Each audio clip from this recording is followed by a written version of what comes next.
The truth is that major conspiracies have been carried out upon the common people of the world by the powers that shouldn't be since the beginning of time. Everyone alive for the tribulation will go through it, and most things that go bump at night are very real, no matter how much we may wish them to be make-believe. For people living through the final Great Tribulation, what normally goes bump at night will be visibly coming after people from dusk until dawn. That is especially true for those without the seal of God. The book of Revelation is not just the last book of the Bible. It records more than just the last chapter in the story of mankind and the world. It also records the final battle in the war between good and evil, as well as the judgment and consequences of an event that took place near the beginning of recorded history. This event can be found in ancient traditions of every race of people across the ancient world. For time's sake, we are only going to look at the true account of the event itself, using information from the place that records the true account of the events. The place that holds the most credibility and historical accuracy is the 6th chapter of the book of Genesis in the Bible. Genesis chapter 6 to 1 to 2:1. And it came to pass, when men began to multiply on the face of the earth, and daughters were born unto them, 2, that the sons of God saw the daughters of men that they were fair, that they took them wives of all which they chose. Those 2 verses are the key to understanding the existence of everything that goes bump at night, as well as what started the war between God and the angels who sinned. But it is only the beginning. To truly get the full picture of what happened in Genesis 6, one would have to look at a few more texts. Along with this chapter of Genesis, there are other credible sources that give much more detail of these events. They are found in parallel accounts from the biblically endorsed extra-biblical texts of 1 Enoch, Jasher, and Jubilees. All the supernatural beings that you will read about in this book are found in the pages of the Bible, but without a lot of detail. These other 3 texts give us the details of what is described in Genesis chapter 6. You will see throughout this book that this event and those who were a part of it were also a part of the mythology of every major culture in the ancient world. I believe these so-called mythical beings will play a big part of the final chapter of this world. Genesis chapter 6 is a brief description of what happened with the watchers whom God sent from heaven to earth. Lightning and thunder cracked the sky, shaking the entire mountain, as 200 Watcher-class angels descended upon the top of Mount Hermon. They had been sent by the Almighty Creator of heaven and earth to instruct mankind in righteousness. There on the summit of Mount Hermon, he saw the women of the earth for the first time, and now being in their physical form, the Watchers felt the lust of the flesh for the first time. There were 20 chiefs over groups of 10, with Semizah being a chieftain and the leader over them all. It was Semizah who convinced the others to swear an oath to take wives for themselves from the women of the earth and create children of their own. But who was it that convinced Semizah? He was one of the holy angels and leader of the Watchers. There is little chance that he would betray his Creator unless someone else convinced him that he should. Only a being of extreme intelligence, with an equally extreme hatred for the Almighty Creator of heaven and earth, would have the fortitude and capability to convince a powerful Watcher as Semizah to rebel against God. The only being who fits that description is the same being who disguised himself as a serpent to deceive Adam and Eve to give up their dominion of the earth, disobey God, and eat from the tree they knew would kill them. And that being's name was Samael. Under the influence of Samael, Semizah convinced the Watchers to make a choice that would seal their fate, as well as the fates of all living creatures on earth. They'd been sent by God to instruct mankind in righteousness and lead them to worship Him. Instead, the chiefs among them, influenced by Samael, who declared, "I will be like the Most High God," chose to be worshipped as gods by mankind. So, they all mated with the women of Earth to create a race in their image. Their children were created from the union of the celestial with the terrestrial. Therefore, they had the strengths of their fathers but the weaknesses of their mothers. They belonged to neither heaven nor earth and were therefore born as monsters who were known as the Nephilim. They were great giants who craved and consumed human blood. As if creating the giant Nephilim vampires wasn't bad enough, the leaders among the Watchers taught mankind the secrets of heaven. Azazel taught men to make swords, knives, and shields. He made known to them the metals of the earth and how to work them into weapons of warfare. He taught the women how to paint their eyelids and create jewelry out of silver and gold. Semiazah and his brother Arboros taught them enchantments, root cuttings, and the workings of magic spells. The other leaders of the Watchers taught them astrology and the other secrets of heaven. They used the knowledge of heaven to mix men with animals and created horrible hybrid monsters. The sins of the Watchers were so great that they corrupted the genetics of almost all of creation upon the earth.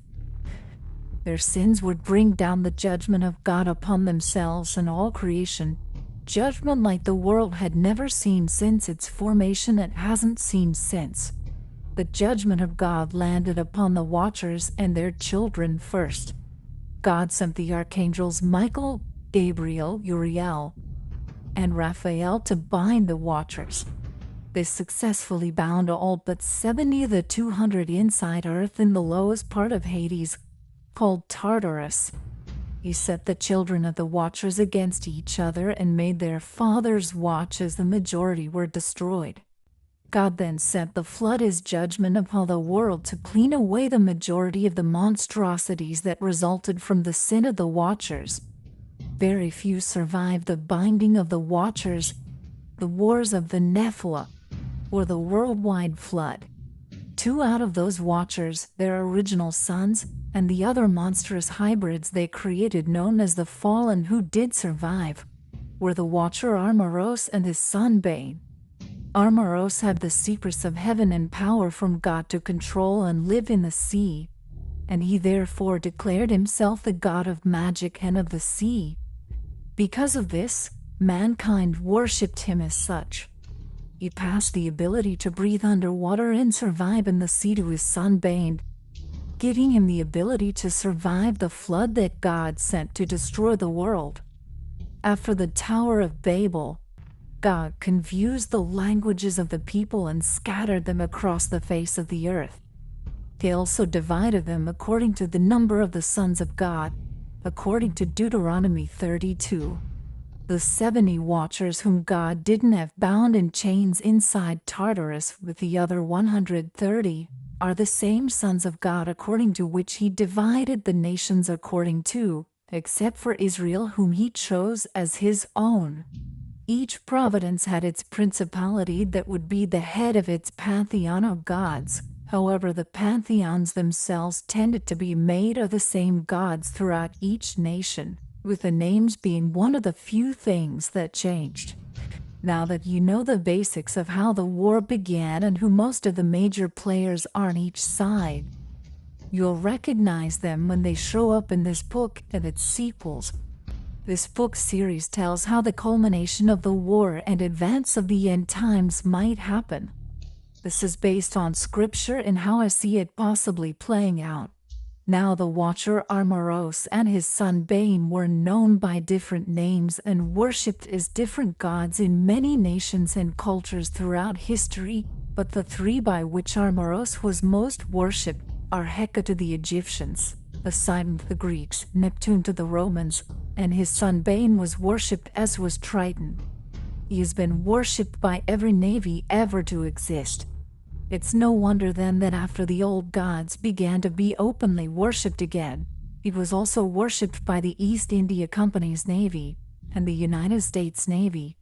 This is the real reason why in modern times the SEALs wear the trident. Chief Petty Officer Jason Thorne is an elite U.S. Navy SEAL from SEAL Team 3 who has carried out classified military operations all over the world, serving free tours in Afghanistan, specializing in demolitions and close-quarter combat as a part of Delta Platoon within the Naval Special Warfare Command. His oldest and closest friend, CIA operative Jeremiah Sanderson, gets him recruited into a highly classified covert organization known only as Red Cell. During his time with Delta Platoon, he'd been in almost every combat scenario imaginable. He had witnessed and carried out unspeakable acts of violence. He'd faced off with every type of enemy imaginable and emerged victorious. Absolutely none of what he had seen or done so far could have possibly prepared him for the evil he'd encounter within Red Cell. He was about to learn the identity and plans of the oldest evil ever to exist. A powerful evil controlling the most powerful military in the world. More importantly, he would soon learn the prophetic significance of what they're planning. He'd never given a lot of thought to the supernatural outside what he had seen in movies or read in books. Elsa wasn't a religious or spiritual man, but that would soon be a thing of the past. Jason was about to have his entire paradigm shattered. When Jeremiah Sanderson needs his help, he is thrown head first in the final war between the forces of good and the forces of evil. In trying to help Jeremiah, Jason is about to find himself in the middle of a war that has been raging for close to 6,000 years. Note to the reader: there have been many books written about what life may be like during the tribulation. I will be the first to admit that most, if not all, of those books were written by more experienced and probably better writers. I didn't set out to write a more entertaining novel about the end times than the others that are out there. What I set out to write was a doctrinal sound book series about what I believe living through the tribulation could be like. That's also entertaining to read. It is my hope that you will come away from this book having been entertained, but most importantly with an idea of what both Christians and non-Christians could be living through, sooner rather than later. Please consider leaving a review of this book on Amazon. Leaving reviews on Amazon are one of the best ways to support this or any book. Sharing it on social media is also a good way for you to help. Thank you so much for all your support, and may God bless each one of you. Grace and peace. Chapter 1. The beast that was and is not will one day rise again from the abyss. Revelation 12:7-12. 7. And there was war in heaven. Michael and his angels fought against the dragon, and the dragon fought and his angels, and prevailed not, neither was their place found any more in heaven. 9. And the great dragon was cast out, that old serpent, called the devil and Satan, which deceiveth the whole world. He was cast out into the earth, and his angels were cast out with him. 10. And I heard a loud voice saying in heaven, Now is come salvation, and strength, and the kingdom of our God, and the power of his Christ. For the accuser of our brethren is cast down, which accused them before God day and night. 11. And they overcame him by the blood of the Lamb, by the word of their testimony, and they loved not their lives unto the death. 12. Therefore rejoice, ye heavens, and ye that dwell in them. Woe to the inhabitants of the earth and of the sea, for the devil is come down unto you, having great wrath, because he knoweth that he hath but a short time. 1 John 2:18. 18. Little children, it is the last time, and as ye have heard that Antichrist shall come, even now are there many Antichrists, whereby we know that it is the last time. The watcher Samael, who would eventually be called Lucifer, was furious. He done everything in his considerable power to stop the prophesied seed of the woman from being born. Then he made sure that every child who might be the prophesied seed foretold to crush his head was put to death. He thought about how he had failed in escaping his Creator's prophecy again. Lucifer had lost. Jesus had won when he defeated sin and death. The followers of Jesus had truly been given tremendous power. God could have used them, along with the hosts of heaven, to destroy Lucifer, his angels, and demons if he wasn't concerned about saving so many of his precious humans. Lucifer went before God and accused the followers of Christ day and night until a war broke out in heaven. So the Watchers Armoros, Beelzebub, and Thanatos came to fight alongside Samael, Lucifer. Michael and his angels battled Lucifer and the fallen Watchers. Michael, Raphael, Uriel, and Gabriel cast them out of heaven and down to earth. Lucifer was furious, and in truth he was scared. We've got to begin preparing for the final battle against heaven now. I don't know how much time we have, Lucifer shouted. I'm going to raise a champion from the humans God loves so much. He'll be the king over my armies of darkness, the same way Nimrod was so long ago. So Lucifer, being the master tactician of war that he is, started orchestrating events to raise the one he would use to destroy the followers of Christ. He began corrupting the child who would become the Emperor Nero at an early age. Nero was born Lucius Domitius Ahenobarbus on 15th of December AD 37. He was the son of Annius Domitius Ahenobarbus and Agrippina the Younger. Chapter 1. The beast that was and is not will one day rise again from the abyss. Revelation 12:7-12. 7. And there was war in heaven. Michael and his angels fought against the dragon, and the dragon fought and his angels, and prevailed not.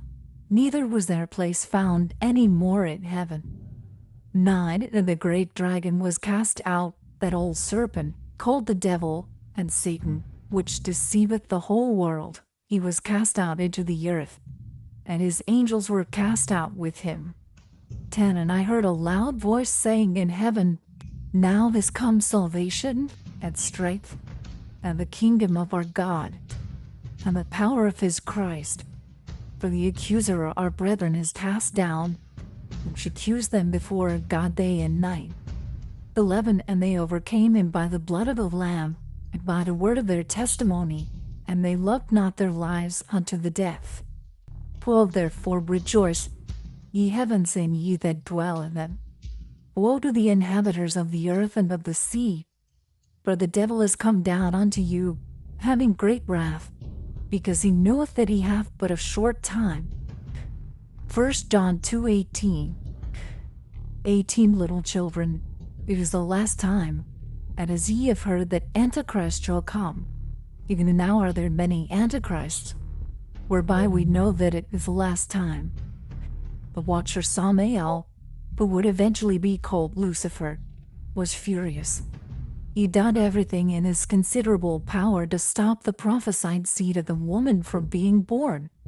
Then he made sure that every child who might be the prophesied seed foretold to crush his head was put to death. He thought about how he had failed in escaping his Creator's prophecy again. Lucifer had lost. Jesus had won when he defeated sin and death. The followers of Jesus had truly been given tremendous power. God could have used them, along with the hosts of heaven, to destroy Lucifer, his angels, and demons if he wasn't concerned about saving so many of his precious humans. Lucifer went before God and accused the followers of Christ day and night until a war broke out in heaven. So the Watchers Armoros, Beelzebub, and Thanatos came to fight alongside Samael, Lucifer. Michael and his angels battled Lucifer and the fallen Watchers. Michael, Raphael, Uriel, and Gabriel cast them out of heaven and down to earth. Lucifer was furious, and in truth he was scared. We've got to begin preparing for the final battle against heaven now. I don't know how much time we have, Lucifer shouted. I'm going to raise a champion from the humans God loves so much. It'll be the king over my armies of darkness, the same way Nimrod was so long ago. So, Lucifer, being the master tactician of war that he is, started orchestrating events to raise the one he would use to destroy the followers of Christ. He began corrupting the child who had become the Emperor Nero at an early age. Nero was born Lucius Domitius Ahenobarbus on 15th of December AD 37. He was the son of Gnaeus Domitius Ahenobarbus and Agrippina the Younger. Both Gnaeus and Agrippina were the grandchildren of Caesar Augustus, giving Nero a strong claim to power. This made him Lucifer's choice, and he would take away any innocence the boy had. Nero was only 2 years old when his mother was exiled, and 3 when his father died. His inheritance was taken from him, and he was sent to live with his aunt. Lucifer began whispering in the child's ear to make him hate his mother and blame her for his problems. Lucifer then made sure Nero's fate changed again when Claudius became emperor, restoring the boy's property and recalling his mother Agrippina from exile. In AD 49, the Emperor Claudius married Agrippina and adopted Nero the following year. It is at this point that Lucius Domitius Ahenobarbus changed his name to Nero Claudius Caesar Drusus Germanicus. In Roman times, it was normal to change your name when adopted, abandoning your family name in favor of your adoptive father's name. Nero was a common name among members of the Claudian family, especially in Claudius' branch. Nero and Agrippina offered Claudius a politically useful link back to Augustus, strengthening his position. Lucifer made sure Claudius favored Nero over his natural son Britannicus, marking Nero as the designated heir. Lucifer did his work well and corrupted the boy completely before he was even a man. Nero became the emperor of Rome at only age 16 with the death of Claudius. By age 21, Nero was so thoroughly wicked that he killed his mother, Agrippina. Nero hated people passionately and murdered anyone whose hatred fell upon, including both of his wives, and as many Christians as possible. Hatred was placed into his heart at an early age. Lucifer could enter into anyone who opened themselves up to him. Lucifer and his demons entered Nero regularly from the time hatred entered him. Lucifer truly believed that the culmination of his war with heaven and the followers of Christ had come. He believed that Nero was proof of this. Nero hated and killed the Christians so rudely and so successfully, but it was no wonder Lucifer thought the end was at hand. Many followers of Christ believed the same thing, but the apostles were not convinced. The Apostle John wrote, "You have heard that Antichrist would come, and even now, many Antichrists have gone out into the world, showing that the end had not yet come." Writing to the church in Thessalonica, the Apostle Paul said, in reference to the Emperor Nero, the mystery of iniquity is already at work. He clarified it for the Thessalonians, however, that Nero was not the final man of lawlessness. So, while Lucifer hoped the time for his revenge had come, and Nero did kill more Christians than anyone for thousands of years, evil would be restrained. Nero took his life in 68 AD, and his spirit was sent down into the abyss of Hades. Lucifer didn't know how long he would have to wait for the final battle against heaven, but he was glad that he had been wrong about having to fight it now. He wasn't ready. He was going to corrupt as many souls as he could, kill as many Christians as he could, and use every minute until the time of the end to make sure his plan was perfect. Not only that, but he knew that the day would come when he, Armoros, Beelzebub, Moloch, and Thanatos would be reunited with their imprisoned brothers, and the final battle would be fought. For now, he had a plan to infiltrate and corrupt God's church. He would call a meeting of the gods on their Mount of Assembly, Mount Hermon. After all, this was still his domain, and he was still the God of this world. Chapter 2. the removal of the restrainer and return of the false gods. January 2020. Samael soared above the earth, contemplating everything he was going to do to his enemies. First, he would enslave and then destroy his creator's favorite little parasites, the Christians. Next, he was going to bind those Jupiter archangels, the same way they had done to his brothers. Finally, he would destroy his creator and take his rightful place as the king of heaven and earth. He had once been the most beautiful angel in heaven, in charge of leading the praise and worship for his creator. He had even loved his creator once. Even after he'd rebelled, he was still allowed in heaven. He tricked Adam and Eve to eat from the tree of knowledge, convinced Semiza and the Watchers to join his plan to become gods, and created children of their own. However, he was still the official accuser of Israel inside of God's divine council. If he was honest, he always knew the day would come when the prophesied seed of the woman would defeat him, and he would be kicked out of God's presence for good. He just didn't see it happening the way that it did on the cross and in the abyss. He should have been able to see it coming because it was a tactical move of genius that even he had to admire. The true reason he hadn't seen it coming was because it wasn't some master deception like he would have used. It was a selfless act of sacrifice made in unconditional agape love for the enemies of Jesus. Samael came to a stop at the top of Mount Hermon and left the spiritual plane before sitting upon his throne atop his Mount of Assembly. He shot an evil look towards the ripples of power that remained up the side of Mount Hermon, where Jesus was transfigured to announce his arrival to the fallen, watching from both planes of existence. From his throne on top of Mount Hermon, Samael, Lucifer, ruled the earth as the god of this world. He called the other members of his unholy trinity to him. He felt the shift in the spiritual and physical planes, and he needed to confirm his suspicions with Armoros and Beelzebub. Furthermore, he had felt his power grow tremendously, which could only mean that his time for revenge had come.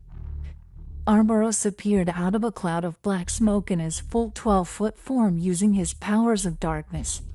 Since taking the position of Admiral of the United States Navy, he usually only appeared closer to his son Bane's height of 8 feet, 2.44 meters. The next moment a thunderbolt struck the top of the mountain, carrying the storm god Baal. All three members of the Dark Trinity, Samael, Baal, and Armoros, were now completely manifested in the physical plane on top of their Mount of Assembly.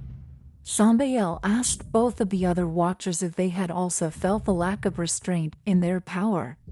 Sure enough, Samael confirmed his suspicions that evil was no longer being restrained and the time they were waiting for had arrived.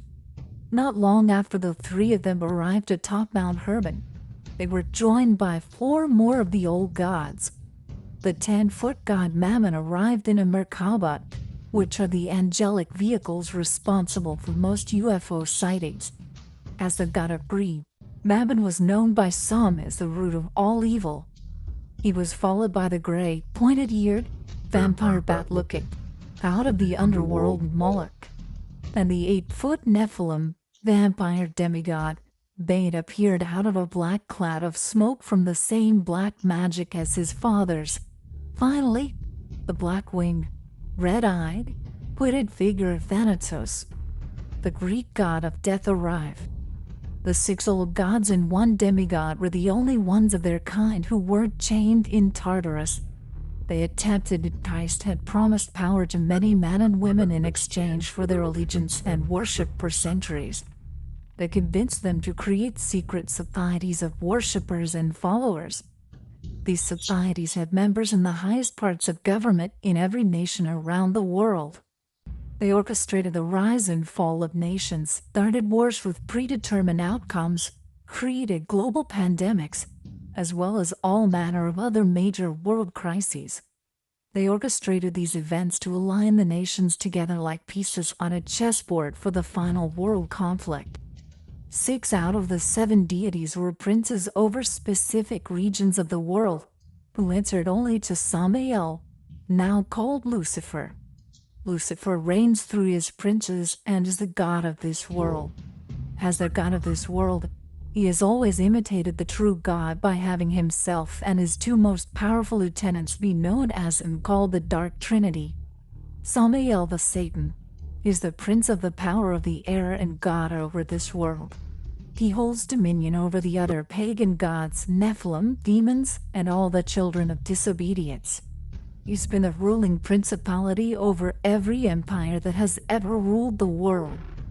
Furthermore, he has gone by many names throughout history: Samael and Lil, the Satan, Belial, Stemma, and now Lucifer, Lord of Light. He has always been the most intelligent and subtle of all of God's creation. He's not going to go down without a fight, a dirty fight. The Watcher Armboros has been worshipped as the god of magic and the sea under the name Heka, Poseidon, and Neptune since before the Great Flood. His supernatural abilities and knowledge of the dark arts allow him to enter the minds of almost any living thing, and also have power over demonic spirits. He isn't able to control them completely the way Lucifer can, and he can't control other angels. His abilities have made him one of the three most powerful old gods. He's one of the strongest weapons in the fight against the kingdom of heaven. But Watcher Batarl became known as the storm god Beelzebub, word of the flies, the god of vegetation and storm. The head of the pantheons is Baal in Canaan, Zeus in Greece, and Jupiter in Rome. A muscular, powerful deity who is second only to Lucifer and cannot be beaten through sheer strength alone. These three are the oldest and most powerful of the Watchers who aren't bound in Tartarus. This is why they've always ruled over all the pantheons of the old gods in every nation throughout history. They have always been known as the Dark Trinity. They are preparing for the final battle against God in the 21st century, thanks to the children of disobedience and their infiltration and influence of every aspect of society. Much of the power they now have was gained from the worship of another of the old gods, Moloch. For the millions of children that have been sacrificed to him throughout the 20th and 21st centuries, he's been able to gain a tremendous amount of spiritual power and give it to his leader Lucifer. Moloch has always been the god of the underworld, living inside the earth. This made him able to avoid imprisonment because of the vast number of tunnels he is inside the earth. And for the power he'll have from having millions more babies sacrificed to him, he will be a major help in winning the war against God. Although he is the least of all the old gods, he's always managed to get his claws the deepest into Israel by owning the Valley of Hinnom, Organa, on the south and west side of Jerusalem. He was able to get his claws deep into America as well, through the murder of unborn babies by owning the abortion clinics that were placed in every major American city. These clinics serve as the temples that sacrifice to him. Planned Parenthood knowingly worships Moloch. The mono pro-choice comes directly from Satanist Aleister Crowley's philosophy of do what thou wilt. Moloch is the most despicable of the pagan deities, who loves to consume children after having them pass through the fires for abortion sacrifices. He has a labyrinth of tunnels below the earth that will once again make it near impossible for the angels if they try to imprison him. He doesn't like being up on the surface of the earth. Therefore, modern time spends the majority of his days in the deep underground military bases like the one Red Cell Command is in. He is like a rat. Rats can be fearsome when cornered. Although Lucifer and his princes have always worked through the children of disobedience using their lust for power and fear of death against them, there were a few who were the worst of the worst, and their names are remembered by both sides of the war to this day. It was the foolish belief that through hidden knowledge they could cheat death that would cause men like the Knights Templar founder Hughes de Payon, as well as Illuminati founder Adam Weishaupt, co-founders of Skull and Bones Alfonso Taft and William Huntington Russell, also the Order of Assassins founder Hassan I-Sabah, as well as the Hermetic Order of the Golden Dawn founder William Wynne Westcott. And last but definitely not least, Ordo Templi Orientis founder Aleister Crowley, to see Lucifer for the fallen angel and personification of evil that he is, yet still worship and create these secret societies for him anyway. Each of these societies has played their part in Lucifer's plan to turn mankind against God and bring about the final world order and war against heaven. The Age of Reason, as God-haters like Thomas Paine like to call the 18th century, paved the way for the creation of the Illuminati by like-minded men like Weishaupt in Bavaria. The Bavarian Illuminati infiltrated and became a highest degrees within Freemasonry. This allowed for the American and French revolutions that created a new form of government that eventually took the place of the monarchies. The universities of America would be the home of some of the most powerful secret societies in the world, such as the infamous, aforementioned Skull and Bones. The same secret societies that were paramount in the reordering of the governments of the world beginning in the 18th century also made sure their man from Skull and Bones was President of the United States in 2001 to carry out the largest attack and human sacrifice in American history and maybe even the world's. Not only did Lucifer's man make the attack happen that made the final world order possible, he also blamed it on Muslim extremists in Afghanistan. That allowed Red Cell to recruit the Nephilim who were living in the caves high in the Afghani mountains, as well as Lucifer's agent of the apocalypse, to ride his red horse of war through the world. This final order will be made up of a 10-region federation under one world leader that is alive even now. Lucifer has been grooming this young man to take power of the world throughout his life, beginning when he was still an innocent young boy like Nero. Now that they were no longer being restrained, everything that they started on September 11, 2001 would finally pay off. As they sat up on the top of Mount Hermon, Lucifer sent Armoros and Bane back to America to prepare Red Cell to start making preparations for war. They would start with covert attacks on the citizens of New Jerusalem that were spread throughout the world. They wouldn't have any trouble getting them to kill in other parts of the world, but they would likely have to train the human soldiers specially for them to be able to kill their fellow Americans on American soil. Armoros would probably have to go into the minds of some of them, but it wouldn't take much if any mind control once the upgrades were available. Lucifer also sent them to make sure that the folk played no part in the outcome of the 2020 presidential election at the end of the year, and send covert teams to start riots in key cities before and after the election. They needed the entire world at the brink of full nuclear war by the time Lucifer's Messiah brought peace and Therion had fully risen. He sent each of the others on missions of similar importance around the world.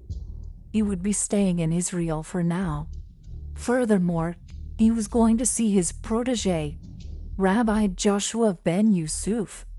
It was time for him to begin his rise to power and be prepared to secure the plans to start the building of a third temple, once the world was ready to tear itself apart. Bringing peace to the Middle East and stopping World War III was crucial for him to announce that he was the awaited Messiah. Lucifer had already made sure that Joshua ben Yusuf was next in line to be Secretary General of the United Nations. When the time was right, Lucifer would visit the leaders of every religion pretending to be Gabriel. He would declare that Joshua ben Yusuf was the savior that each of them were waiting for.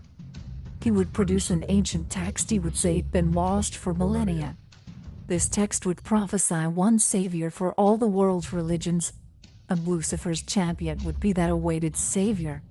When the time came for Joshua to reveal himself as the Messiah, the whole world would embrace him with open arms. Chapter 3: World at War. January 2021. The Red Cell Spec Ops teams had been destabilizing the nations of the world since Red Cell was founded. They had built governments up and brought them down. This, however, was the first time that they had started a world war and killed so many civilians on United States soil. From January 2021 to January 2023, they had orchestrated the events that brought the world to the brink of destruction. Behind the scenes of the wars that they created, they were killing Christians in the shadows. As far as the public was aware, the murder of Christians around the world was not connected to all the wars that had broken out worldwide. Civil war was raging in parts of America. There was a religious war between Jews and Muslims in the Middle East. A coalition of Muslim nations, led by a nuclear-powered Iran, was being fought against the nation of Israel. The two largest potentially nuclear wars were the Jewish/Muslim war and the war between Russia and Ukraine/NATO forces. China and North Korea were on the verge of joining Russia in the war against NATO forces, which would have been the match that lit the nuclear fuse that destroyed the world. Russia and Ukraine finally came to the negotiating table, but only after Russia used a tactical nuke on Ukraine. Add all of that to the global pandemic released by Red Cell in 2020, and it was clear that peace had been taken from the earth. These were wars with real soldiers and real casualties, but they were designed and orchestrated by Red Cell for Lucifer. Their purpose was to cause as much chaos and panic as possible.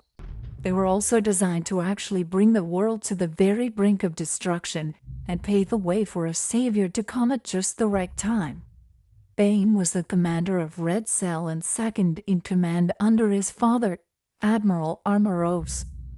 He personally led the Red Cell wet work team in America, and they targeted and killed Christians in every state of the country. When Therion arose from the abyss, he would wage open war against these vermin. Bane would kill them in the shadows until that time came. Lucifer and his lieutenants brought the world to the brink of destruction, and he would have been more than happy to destroy. But his war was not only with the humans. He would rule them and destroy the armies of heaven when the time came. To achieve that, he had to build up his armies and build up his followers. That meant creating enough chaos for his champion to come in and bring order out of it. Until Joshua ben Yusuf was declared the Messiah, the Maitreya Lamani, and even the second coming of Jesus, there had to be war between the Jews and the Muslims in the Middle East. There had to be war between NATO and Russia. Most of all, there had to be a very real threat of all-out nuclear war. This is precisely what the world looked like in January 2023 when Lucifer came to the leaders of both Islam and Judaism pretending to be the angel Gabriel. Lucifer had paved the way for Joshua ben Yusuf to declare himself as the awaited savior who would bring all the religions of the world together. Chapter 4, Revelation 8. Sound the trumpets in Zion. Heaven 2023. The world had come to the very edge of the nuclear cliff, but were stopped just before falling. It had been 3 years since Michael was commanded to stop restraining the evil of Lucifer and the Watchers. Everything Lucifer had been planning happened quickly after that. They knew that their time was short. The Lamb had opened the seals of the scroll that was the deed to the earth. War, famine, pestilence, and death ravaged the earth until a miracle seemed to happen. Rabbi Joshua ben Yusuf brought peace to a war-torn world. What Lucifer and his lieutenants didn't understand is that God's will is done on earth, the same as it is done in heaven. They were fulfilling prophecy, and now the 7 angels with their trumpets were about to sound. When the first angel sounded his trumpet, unnatural storms rose in different places around the earth. The storms brought massive hail and lightning started fires that destroyed 1/3 of all the trees and green grass of the world. Then, the second angel sounded his trumpet. Supervolcanoes under the world's 3 major oceans erupted, along with supervolcanoes in Wyoming's Yellowstone National Park, Lake Toba in Indonesia, and the Taupo supervolcano of New Zealand. These unexpected mega-eruptions caused the death of 1/3 of all life within the sea and turned the ocean blood red. They also destroyed countless numbers of ships and created record-breaking earthquakes and tsunamis that completely devastated coastal regions around the world. The eruption sent so much smoke and ash into the atmosphere that the sun looked like it was covered with sackcloth. The moon looked like the color of blood. The stars couldn't be seen at all throughout the sky for a full third of the night. As a result, it was both 1/3 darker during the day and also throughout the night. It was now time for the third angel to sound his trumpet. Alaska, December 2023. Barbara Andrews had to take the third shift at the Geophysical Institute Observatory's Special Projects Lab. The lab was located on the campus of the University of Alaska Fairbanks. Barbara was glad Alaska was very removed from much of what happened in the majority of the world, even though she didn't like that it wasn't very far from Russia. The entire world had been on a roller coaster ride from hell since 2020. First, a global pandemic broke out. If that wasn't bad enough, a war between Russia and Ukraine turned into World War III. The entire world, especially the Middle East, was literally on the brink of a nuclear holocaust. Everyone with nukes had their fingers on the nuclear trigger after Russia used a tactical nuke on Ukraine. It looked like the world would really end until a miracle happened in February 2023.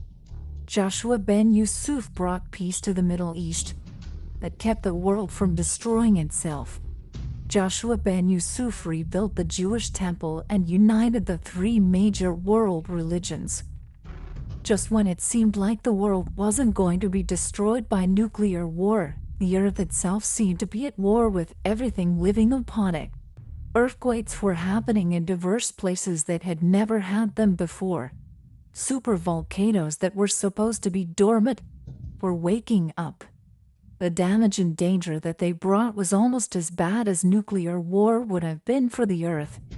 The Special Projects team consisted of 3 graduate students, a special technician, and a team leader. Barbara was the most senior of the 3 grad students. The workstation where Barbara spent her evening had 3 monitors. One tracked the current state of the Earth's geomagnetic field. The top portion of the screen showed a line graph feed that displayed magnetic deviation in real time. The bottom portion of the screen revealed that physical data with highlighted anomalies. The second system monitored near-Earth objects and displayed a list of objects that were being tracked by agencies throughout the world. Many people in the field referred to these as NEOs. Each object was coded with an estimated lunar distance, velocity, absolute magnitude, and approximate diameter. The lunar distance identified how close the object would be when it reached Earth's orbit. Absolute magnitude provided a method for determining the size of the object. As most asteroids are not spherical, a simple diameter measurement could not be used. On the third system, Barbara was browsing the internet for a cocktail dress. She preferred a simple little black dress that would accentuate her curvy figure.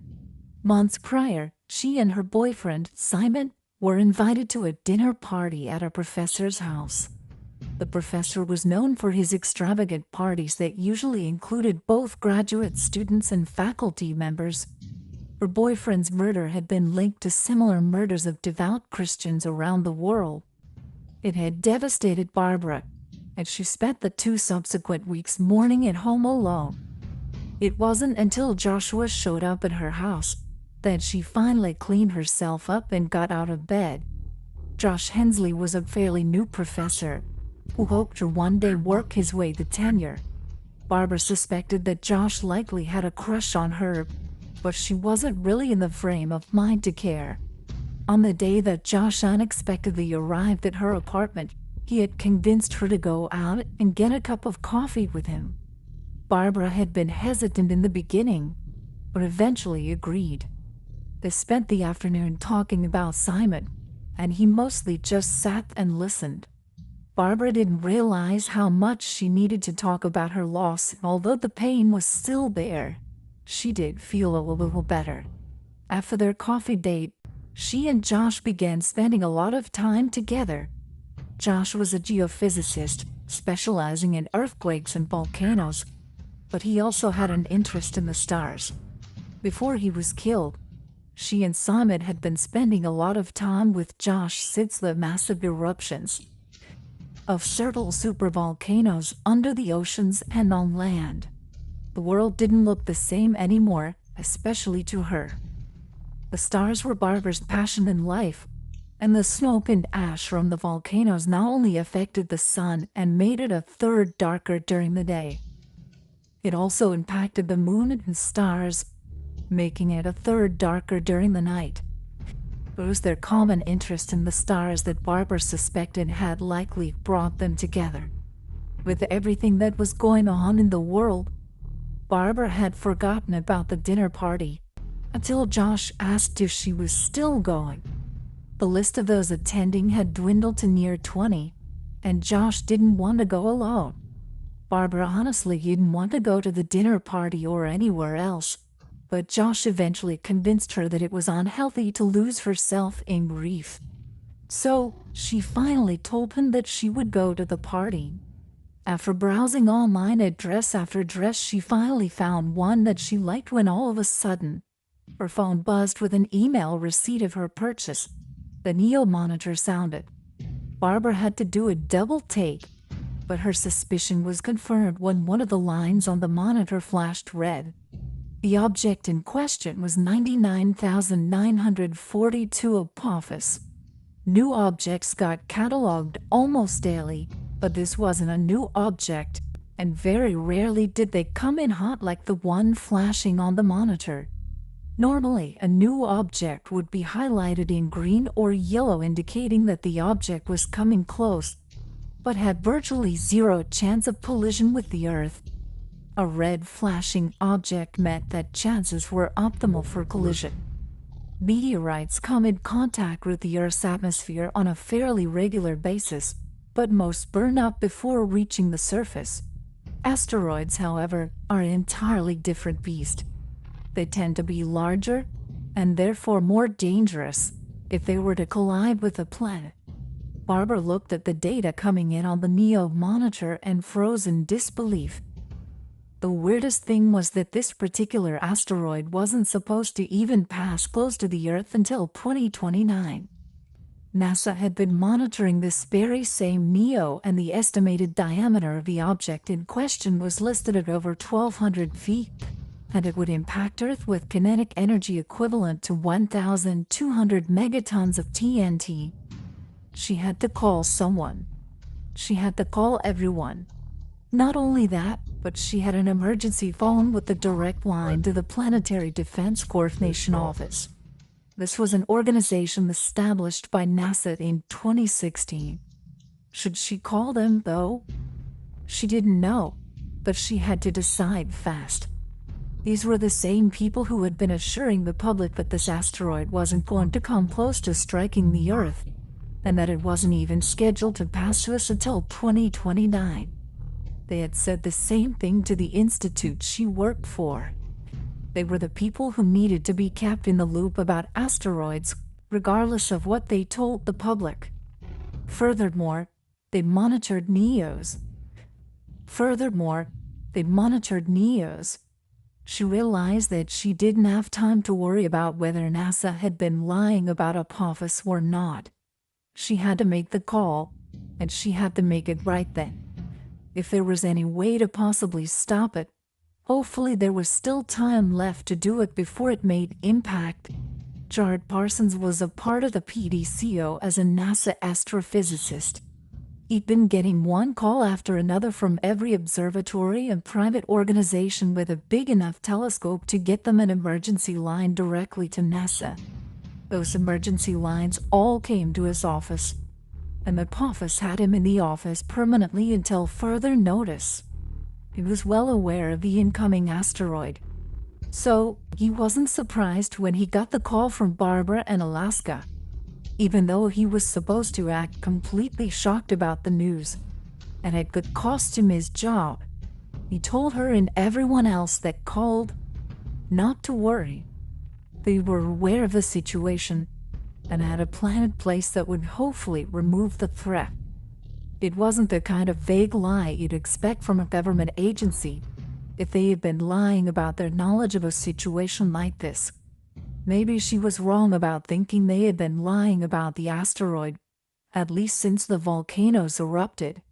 She felt a little better about the danger now that she knew there was at least a plan in place to remove the threat, as there was no one that Jard needed to call.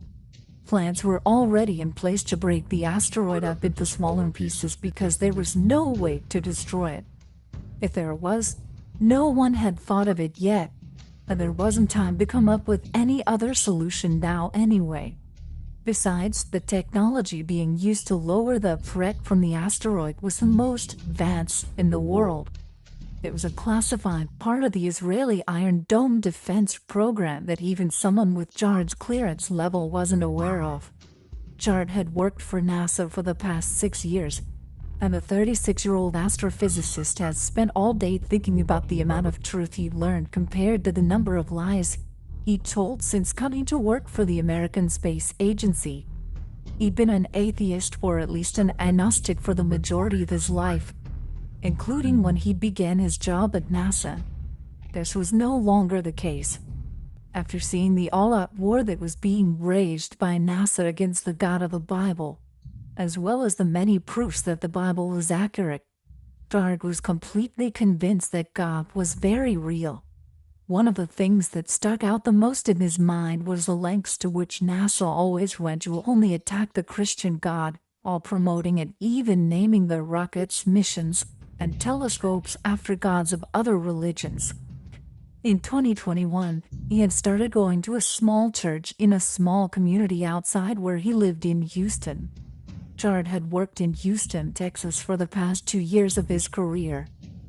Originally, he had worked at NASA headquarters in Washington, D.C., but after war broke out worldwide, he and several other scientists the government felt were too important to leave in D.C., where they would be in harm's way, were moved to the Johnson Space Center in Houston. There had been many larger churches that he could have chosen, but for some reason he couldn't understand at the time. It felt like something had led him to the small Anabaptist fellowship. He wasn't very knowledgeable about the Bible before he started going to church. So, he didn't understand when the Anabaptists were one of the few groups of churches across the U.S. to reject Joshua ben Yusuf's claims of being the Messiah in 2022.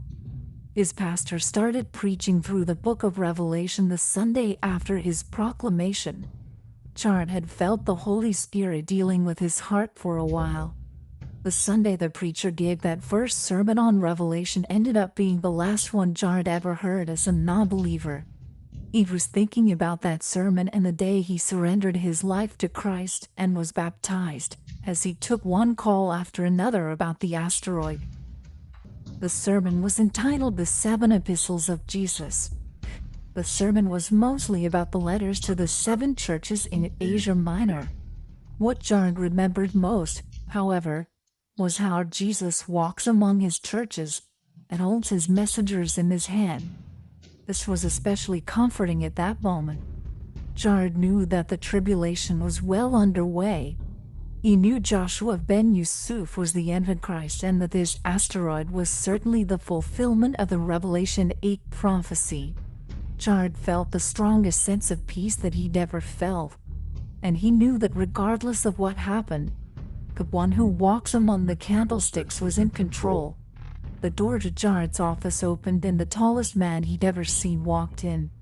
The man was dressed and carried himself like a soldier, but he had long black hair and strange golden eyes. Jard opened his mouth to ask if he could help the man. Before he could say a word, Bain held up his hand, cutting Jard off. He scanned the office with his golden eyes. Bain finally looked over to Jard's desk. He fixed the gaze of his otherworldly-looking eyes upon the King James Bible open in front of the astrophysicist. "Do you always read fairy tales while you're at work?" Bain said in a sarcastic voice. Jard was about to answer the giant who was taunting him, but again Bain held up his hand. Jard waited for the giant's next insult, but it never came. Instead of saying anything, Bane pointed to the file cabinet across the room. Jared turned his head to look instinctively. He never saw the gun, and by the time he heard the silenced shot, he was gone from this world. Jared knew that Christians were being killed. Bane killed 2 other brothers from his fellowship a week before. He had known the risks of following Christ. It was all worth it when Jesus told him, "Well done, my good and faithful servant." Chapter 5, Commander Bane. Coronado, California. Bane sat at the bar watching the news on television inside his favorite tavern, the Wooden Nickel. It was March 1st, 2024. He had done a lot of work in the last 3.5 years that his father, nor Lucifer, will either give him credit for. While he was thinking about all his hard work, he noticed the TV as the bartender was going through the channels and finally stopped at the news on GNN. The same thing had been on every station. Israeli Prime Minister Joshua Ben Yusuf, who was also proclaimed the Messiah by religious leaders, was addressing the world from Israel. His address was regarding all he'd accomplished in the past 3 years. That was something Bane had to laugh at because the man couldn't accomplish his way out of a paper bag on his own. He was talking about the peace, safety, and stability that he brought to the Middle East and the world. Besides taking credit for single-handedly stopping World War III, he was also addressing the unprecedented amount of massive natural disasters that had devastated the world. The oceans had been ravaged by sulfur, 1/3 of all the trees, and most of all the green grass in the world had been destroyed. Supervolcanoes under the world's 3 major oceans had erupted, along with supervolcanoes in Wyoming's Yellowstone National Park, Lake Toba in Indonesia, and the Taupo supervolcano of New Zealand. These unexpected mega eruptions caused the death of 1/3 of all life within the sea and turned the ocean blood red. They also destroyed countless numbers of ships and created record-breaking earthquakes and tsunamis that completely devastated coastal regions around the world. The eruptions sent so much smoke and ash into the atmosphere that the sun looked like it was covered with sackcloth. The moon looked like the color of blood. The stars couldn't be seen at all throughout the sky for a full third of the night. As a result, it was both 1/3 darker during the day and also throughout the night.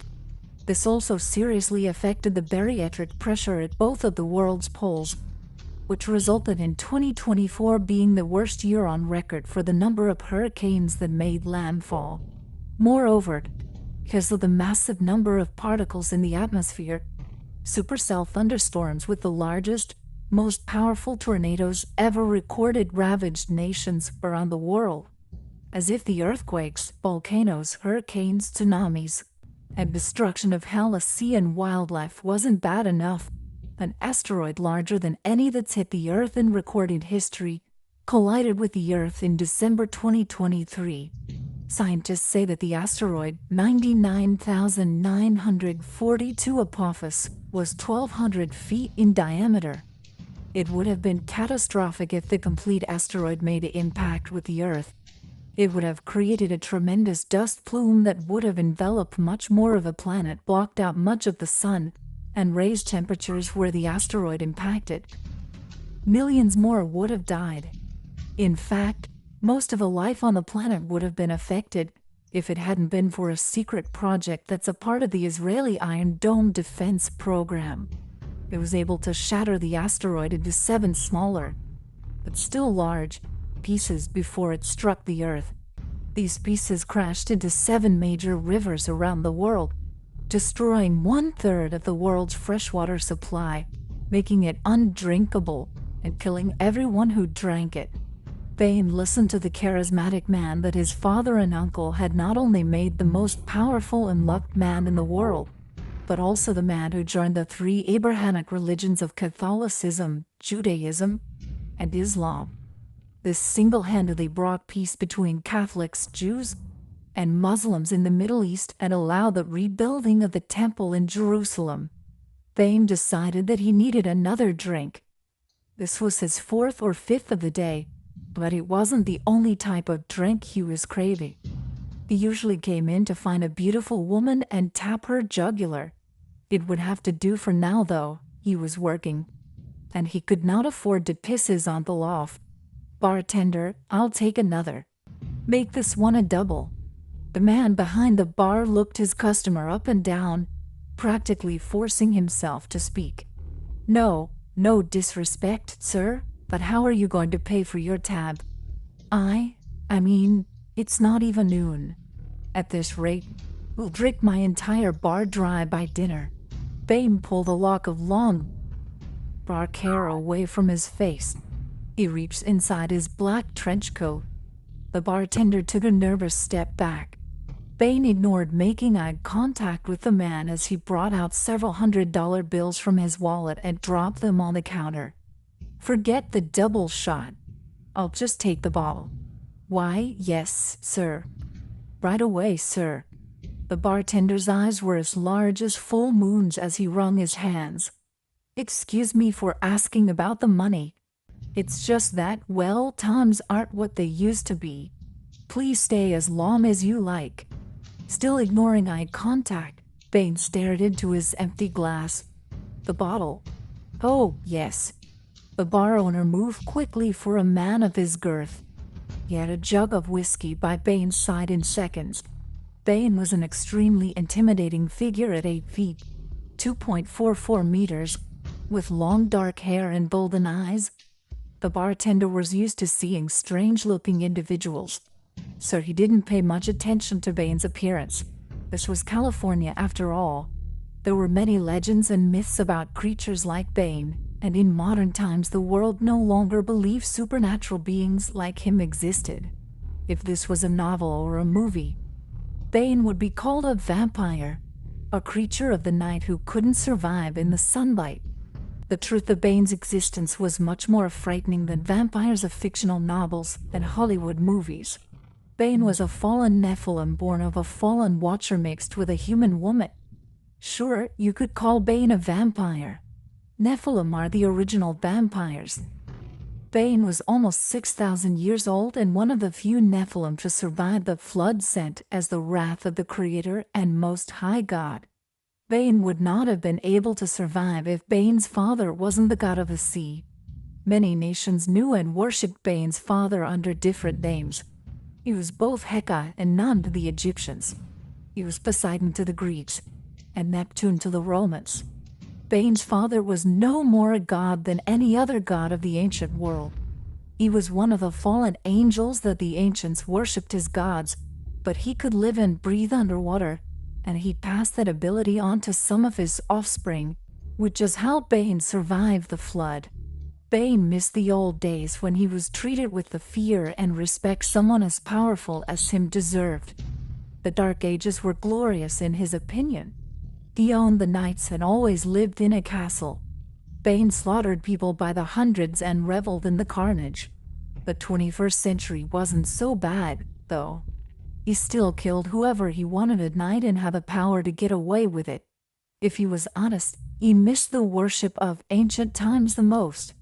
Bane, a leader of Red Cell, was in the bar on business today.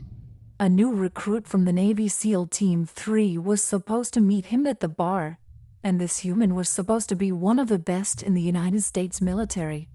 Bane wasn't so sure that bringing humans into Red Cell for anything besides food or slave labor was a good idea, but he knew better than to question his father. They have been recruiting more and more humans into Red Cell over the last year. Bane didn't know exactly what their purpose was, but he knew it had something to do with what they were planning to do after the opening of the Abyss and the release of the rest of the Watchers. Apollyon would soon be free from the prison that held him, along with the rest of Bane's uncles. Then Therion would fully rise, and they would have their revenge.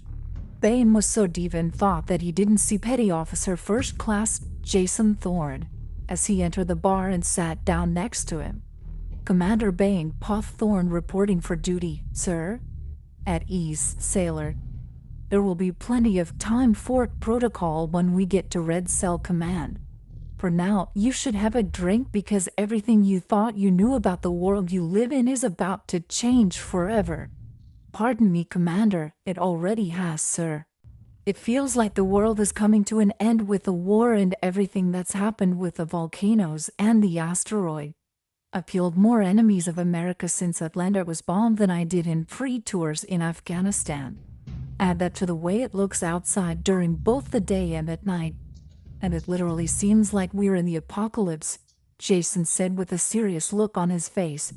Maybe it is, but are you squid or are you a seal, son? Jason said. I'm a seal obviously, sir, and he ordered a double shot of Kentucky bourbon like Bain suggested. He wasn't sure what his new commander meant about his world changing, but one thing that he was sure of, he didn't like the feeling he got from him. Not to mention, he was the largest, most pale individual that Jason had ever seen. He hoped it was Bain's appearance that made him feel so uneasy. Jason had a foreboding feeling like he'd never had before. He knew he was in the presence of true evil. He imagined this is how he would feel in the presence of someone like Hitler or Osama bin Laden.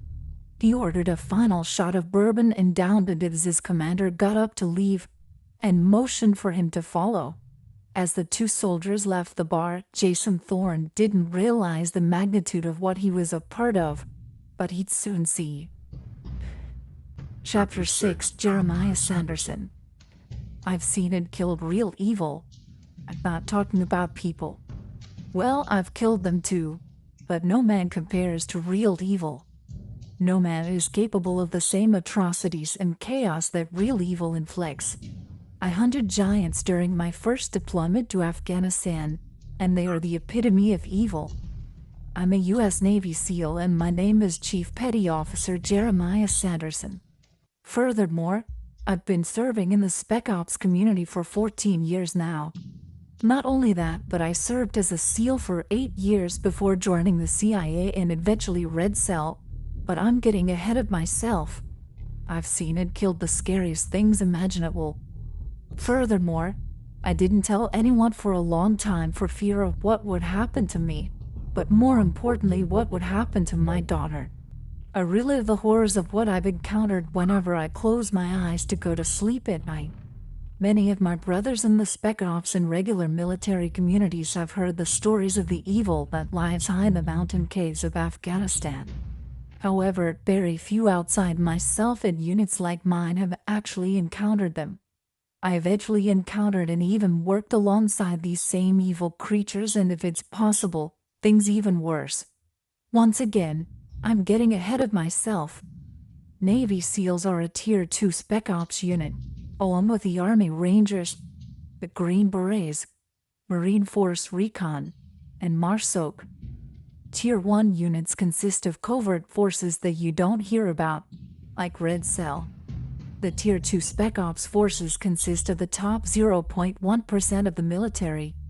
Tier 1 only recruits the very best from Tier 2. We all trained for years for selection and qualification, and we all possess top-secret security clearances. We're all excellent at killing, and we all will forfeit our free and more our lives if we ever share what we have done for our government. The government uses Spec Ops units because we work in secret, and we are the best. We are well-funded, and we can deploy anywhere in the world without congressional approval. You'd be shocked by how many countries that we've served in during both peace and war times. Our track record is impeccable, but usually closed to the public. My first encounter with real evil happened during one of my first deployments to Afghanistan. It was 2009, and I remember checking the computers in Kuwait while awaiting a C-130 to take me to Bagram in Afghanistan. I tried to keep my mind focused on the fact that I'd be leading the baddest soldiers on the planet. My SEALs and I would get the job done, and I would make my team, squad, and platoon proud. We flew into Bagram at 2,200 hours with a couple of dozen other soldiers, all wearing our bulletproof vests and Kevlar helmets. The C-130 was dark, with only green light illuminating the inside. The surrounding soldiers glowed, looking almost like green aliens. When the C-130 landed, the ramp lowered, slamming hard on the cement runway with a loud metallic crack. I grabbed my gear and headed out into the dark. I led my team to the hooch in the Spec Ops gated community on base. It was a storage container which had 3 sleeping quarters divided by plywood. One of the rangers, a staff sergeant, found me about the time I found my sleeping quarters. He told me to throw on my gear and head to the Tactical Operations Center. The commander had a mission for me. I stood in the Tactical Operations Center in full gear, with my M4 hanging from my sling and my Glock in a leg holster. I looked at the dozens of TV screens and soldiers monitoring radios. The room was full of chatter, too much chatter. Something big was going on. The commander, a lieutenant colonel, introduced himself and told me that I was in the big leagues now. He told me to shut the F up and do exactly what the captain said. I'm a SEAL, so following orders is second nature to me, but SEALs know that we are the best of the best in special operations. So shutting up and taking orders from a ranger, even a captain, was not something I liked doing. Like I said, SEALs are the best of the best, and we know it. At least that was my attitude in 2009. I'm now very much aware that I was a fool. Regardless of my feelings, I did what I was told, and he ushered me into a side room. As I looked around, I realized this wasn't going to be a normal mission. A staff sergeant sat at a table with 7 others with bare sleeves, no ranger scrolls. I realized that this was an 8-man team of Green Berets. The commander started his brief, telling us that Team 318 had gone missing approximately 4 hours earlier in a desolate portion of the LSA Mountains. Their last transmission had come and broken. They were escorting a CIA operative to a cave high in the mountains. That was all we were told. We were sent in for search and rescue. I was the only SEAL tagging along while my platoon was sent on another mission. I didn't realize at the time how blessed they were. The intel officer stepped in and provided as much detail as he could for the mission, while the commander pulled me out of the room. He said, "We don't know what in God's name is going on. The CIA are being jerk-offs as usual. They left all the teams in the dark. So I want you and the staff sergeant to gather as much intel as possible while you're out there. These Sprits are getting our guys killed, and we don't know what for." I met the captain and his team at their vehicles, which were 3 Humvees that had been stripped down to basically look like dune buggies with miniguns mounted on top. The captain looked me in the eyes, and he had a steel resolve, but there was definitely worry behind his eyes. He raised his hands high above his head and said, "Aim high." "Roger," then I responded, thinking that he was telling me the enemy would be wearing body armor. He looked at me again with a fierceness in his eyes that I will never forget. Then he extended his arm completely above his head and said, "No, aim high." I nodded and we all loaded into the vehicles. I remember thinking to myself, is he telling me they're going to hit us from the top of the cave? I put it out of my mind as we took off in the pitch black through the hot desert night. Furthermore, I was constantly scanning the perimeter, waiting to be ambushed on the road. I was the only one. The rest of the team were all looking straight ahead. They all seemed to know something that I didn't. They had zero concern for the road, and seemed to be 1,000 miles away in their minds. It was like the real threat exceeded anything we had seen from the hedgies we'd faced in battle. We hit the LSA Mountains a couple of hours later, pulling into a small combat outpost and dismounting. All the captain said was ammo, grenades, water, and MBGs. I grabbed my assault pack, as one of the guys from the team tossed me a few grenades and extra mags. We stepped away from the command outpost, moving up the mountain in a watch formation. I remember thinking we were invincible as I looked at the gigantic warriors carrying M4 assault rifles, M2 sniper rifles, and grenade launchers. These guys had been in country a lot longer than myself and had probably taken down an entire Al-Qaeda unit by themselves. This was the only time I can ever remember not feeling superior as a Navy SEAL. I did feel superhuman with these fierce warriors as we went up the mountainside. Little did I know what awaited us. We came upon the cave just as the sun was starting to come up behind the mountain. The sky was blood red as the darkness turned into light and night turned to morning. The cave looked like the mouth of a giant serpent opened wide. The opening was on the other side of a ledge that stood 10 to 15 feet high. As we approached, the captain said, "Eyes out, then keep your distance." As we got within 100 meters of the cave, I saw something shiny on the ground, and I signaled for the squad to halt. I called the captain over. It was a radio and the mic had been ripped completely off. It had dried black blood caked all over the side of it, and chunks of skin and tissue were all over the ground, littering the entire area. Fear turned to anger as we all started closing in on the mouth of the cave with our weapons pointed directly at the opening.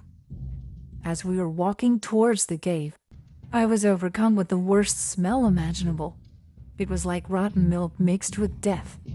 A moment later, I was overcome with an intense feeling of despair and hopelessness.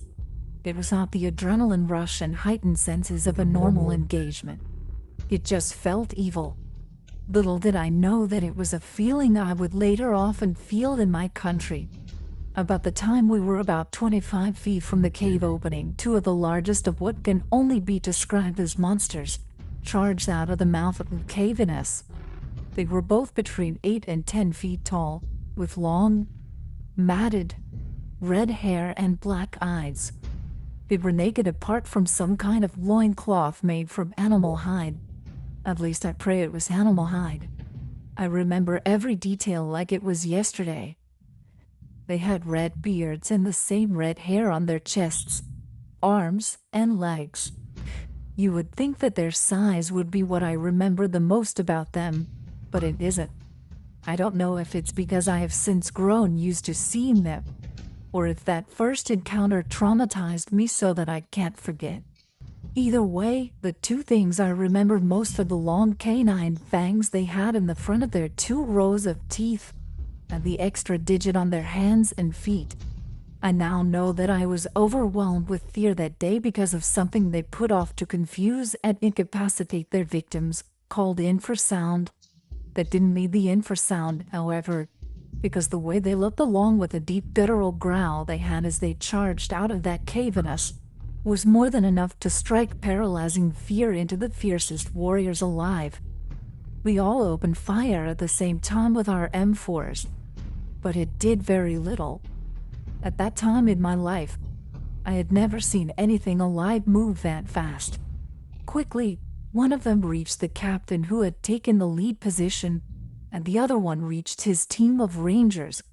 The first giant grabbed the captain by the throat, and the other one knocked all 4 of his men off a ledge of the mountain to their deaths.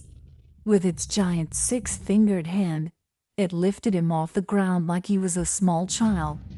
The monster then ripped out his throat with its fangs, draining the life force from him that was his blood dot. Then it dropped the completely pale cap into the ground dead.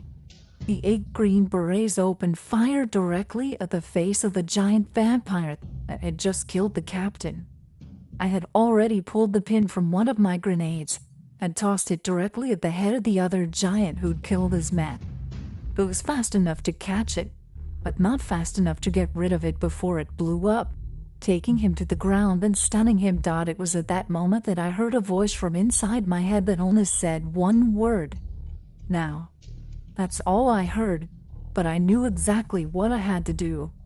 I ran as fast as I could to the giant laying on its back and opened fire with my M4 directly at its neck. I didn't take my finger off the trigger until I had fully decapitated the giant blood-drinking monster. Not only that, but I could hear the rest of the team still firing on the one that killed the captain. But before I could turn around, there was a sharp pain in the back of my head and everything went dark. When I came to, my head was killing me. The giant that I'd killed was being lifted into the air by an extremely thick steel cable coming from a wedge. It was bringing it up to be loaded into a modified C-130. The other one that had killed the captain was nowhere to be seen. I tried to ask the other men what had happened, assuming they were able to kill it, but they weren't talking. The looks on their faces were of pure anger. All they would tell me on the way back to base was that they were threatened with a court-martial if they said anything about the details of whom we engaged, or what happened after the mistreated men arrived on the scene to me or anyone else. They also said that I would likely be getting a visit from the same people who threatened them. That was the day that I stopped worrying about winning the war on terror and started looking for answers. Kabul, Afghanistan, July 2012. 29-year-old Chief Petty Officer Jeremiah Sanderson sat in his Jeep in the middle of the Afghani desert. He was waiting for his contact in the CIA. After about an hour, a tan Humvee finally pulled into the spot Jeremiah was told to wait. That was the meeting that changed his life forever. Jeremiah was recruited straight out of the Navy into the CIA.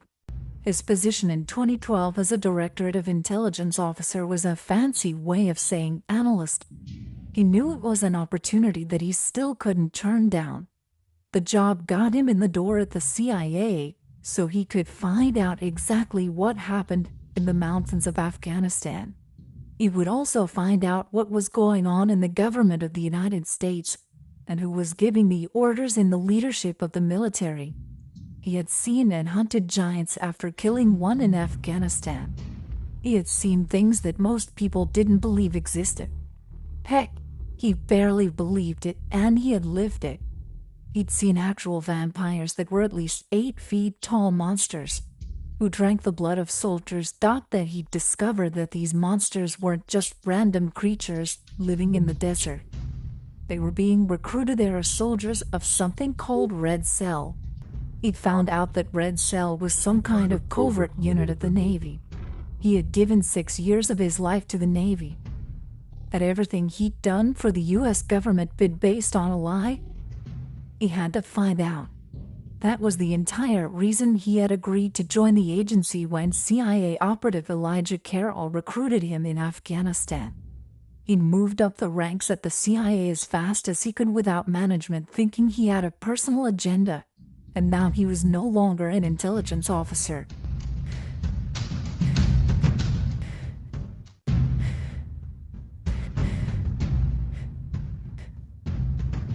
It was now 2024 and so much had changed. He'd spent 10 years working his way up the ranks and become a full-blown CIA operative with majestic level clearance before he left the agency. He gained all the intel that he could on Red Cell, through wiretaps and paid informants inside the Navy, Army, and even the Israeli Mossad. Furthermore, he was able to join Red Cell himself in early 2023 because of his time as a Navy SEAL and position at the CIA. Not only that, but he also discovered that the agency was involved in the same evil activities as Red Cell. The CIA was funneling money through massive credit card fraud and heroin production in Afghanistan to fund the black budget projects of Red Cell. He had reached out to his oldest and best friend Jason Thorne and convinced him to join Red Cell with Jeremiah's recommendation. Jeremiah had actually witnessed a human sacrifice as a part of some kind of satanic ritual when he joined Red Cell. He had learned and seen things about the government that were completely horrifying. At first, he truly believed that the Red Cell members and monsters from Afghanistan were just some kind of black-budget super soldiers created in a lab, or maybe they were aliens. What he had learned, after putting all the puzzle pieces together, was something much, much worse. Jeremiah grew up in church, and although he had strayed away from his faith, he had been someone with Christian values for the majority of his life. At least, he believed that he had been. He knew the Bible, and the things that he learned and had witnessed with his own 2 eyes brought everything he had read in the pages of Scripture to life. He had completely surrendered his life to Christ in 2023. Furthermore, he was convinced that the disasters that had been happening were prophecy being fulfilled straight out of the book of Revelation.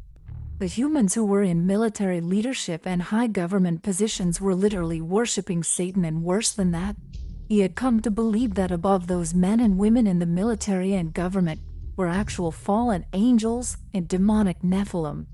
He had completely surrendered his life to Christ, and he had to get out of Red Cell before it was too late. That's why he recommended Jason, because he needed help. He was all alone, surrounded by evil in Red Cell. He joined the covert military unit to gather intelligence and find out exactly what was going on. But now he just wanted out. Furthermore, he required an exit strategy, and Red Cell was not an organization that you retired from or left willingly. He would rather not bring his best friend into this, but Jeremiah had a daughter to think about, and he also felt like God was leading him to bring Jason into this. Jocelyn was 17 and he was a single father. Jason was his oldest and best friend, but more than that, he was the strongest man and toughest soldier Jeremiah knew. If anyone could help him get out, it was Jason Thorne. Jason was supposed to arrive at Red Cell Command today. Jeremiah just had to get down there and find him to try to prepare him for what he would face when he joined what Jeremiah had come to call Satan's army. Jeremiah said a quiet prayer to himself as he drove towards the surface entrance of the deep underground North Carolina military base under the Harvey Point facility. Dear Lord, I humbly come before you now and ask for you to please be with Jason if he gets to the command center before I do. He's going to be facing true evil that is worse than anything he can imagine. Father gave me a second chance and redeemed me. So I ask that you please do the same for Jason. I will share the gospel with him and tell him what you have shown and done for me. I just need the chance to be able to explain it all to him. Lord, please strengthen him for what he will face, and give him the words to say when he does. He will want to follow his training instead of his instincts, but it might just get him killed. Guard his heart and his mind from the influence that the Admiral will have over him. These fallen ones that follow Lucifer are literally the origin of evil, and they are stronger than anything in this world. Thankfully, yours is the kingdom of heaven, and may your will be done here on earth just as it is in heaven. Lord, lead Jason away from temptation and deliver him from the evil one. In Jesus' name, amen. Chapter 7, Red Cell Command DUMB. Commander Bain and Petty Officer First Class Jason Thorne arrived in North Carolina at the Harvey Point facility 30 minutes after leaving Coronado, California. Jason could not believe how fast the underground train moved. They exited the train and accompanied a group of around 10 soldiers in full uniform as they walked. Some of them were as large and strange-looking as Bain.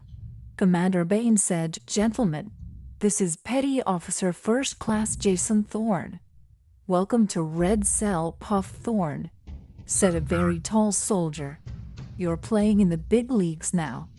Jason simply gave a big smile and said, "Pooyah, I'm glad to be here." All 12 soldiers entered an elevator that would take them down to the Red Cell Command Center. Jason did not know how far down they had gone, but he knew they were way underneath the mountain, and the elevator moved almost as fast as the train. They did not prepare Jason for what he saw when he exited the elevator into Red Cell Command. He honestly thought that someone had slipped him some LSD. The command center was larger than some cities in the U.S., and there were obvious occult symbols on the floors, walls, and ceilings. The place looked more like a command center for the Satanic Army than the U.S. Navy, and some soldiers obviously were more than human. Most had taken the upgrade to become super soldiers. Whatever the gentleman was that Commander Bain was currently saluting, he definitely wasn't human, and Jason hadn't seen an upgraded soldier look like that. He was also obviously in charge of Red Cell altogether. He was taller than the commander, but instead of having black hair and golden eyes, he had beautiful blonde hair and blue eyes. Furthermore, he was actually the most beautiful being Jason had ever seen, and since Jason was the most heterosexual guy he knew, This was obviously no mere human. Not only that, but he looked like a super tall and muscular Legolas from Lord of the Rings, without the long hair. The commander motioned for Jason to come over and said, "Petty Officer First Class Thorne, meet Admiral Armoros." Jason saluted at once. He could not believe that he was actually being introduced to the Chief of Naval Operations and Admiral of the entire Navy. Every Navy SEAL knew who Admiral Armoros was, although very few had ever met him. Jason learned from overhearing two Green Beret guys talking. The Admiral was also Commander Bane's father. That was the least strange thing that Jason learned that day. "The Admiral is going to raise your clearance level to Majestic, and he would like for me to fill you in on a few things." The Admiral looked at Jason and said, "First you must pass a test of loyalty that all new Red Cell recruits must pass. Only then will you be fully debriefed." Jason wasn't sure what kind of test the Admiral was talking about. The feeling in his gut told him it wouldn't be the kind you take in a classroom. He was pretty sure that he definitely wasn't going to like it. From the satanic-looking symbols and occult sigils on the walls, ceilings, and floors, he felt sure that life and death may hang in the balance of how someone did on this test. The little he knew about Red Cell made Jason believe that it was the type of military organization that very few knew about, even in the highest ranks of the government and the military. He doubted it was the type of unit that anyone simply retired from or left on their accord. He had only agreed to join Red Cell because his oldest friend and former member of his SEAL team, Jeremiah Sanderson, had recommended him after being a member of Red Cell himself. Jeremiah had been recruited from the CIA into Red Cell. Jason had yet to see Jeremiah since arriving at the Underground Command Center, but he hoped he would see him soon. He had a lot to ask his oldest friend about, and he wanted to know what in the world was going on in this secret military unit that had obvious satanic symbols all over the command center.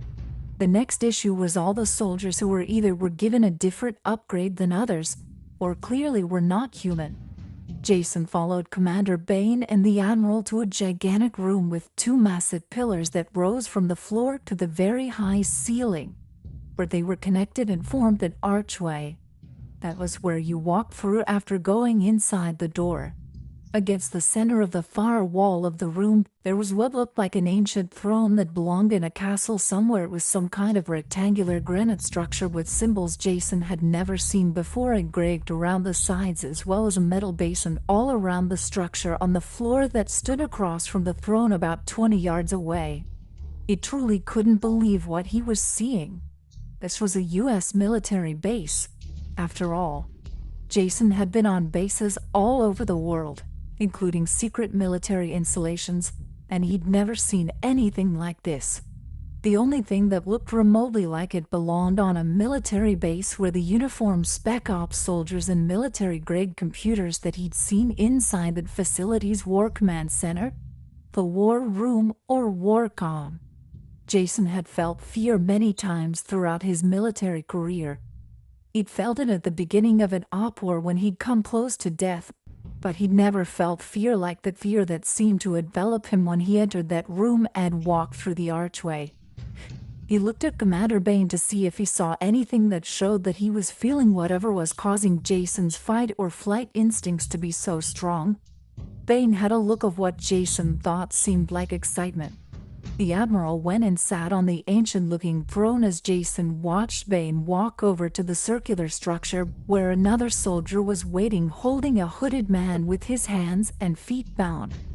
Jason had no idea when or how they entered because he'd seen no one when they walked in. The soldier laid the bound man flat on the granite structure like it was an altar. Then he just walked to the far side of the room where he exited out of a door in the corner. That must be the way he entered with the bound man without Jason noticing. It was then that the Admiral spoke in a voice that Jason didn't hear with his ears.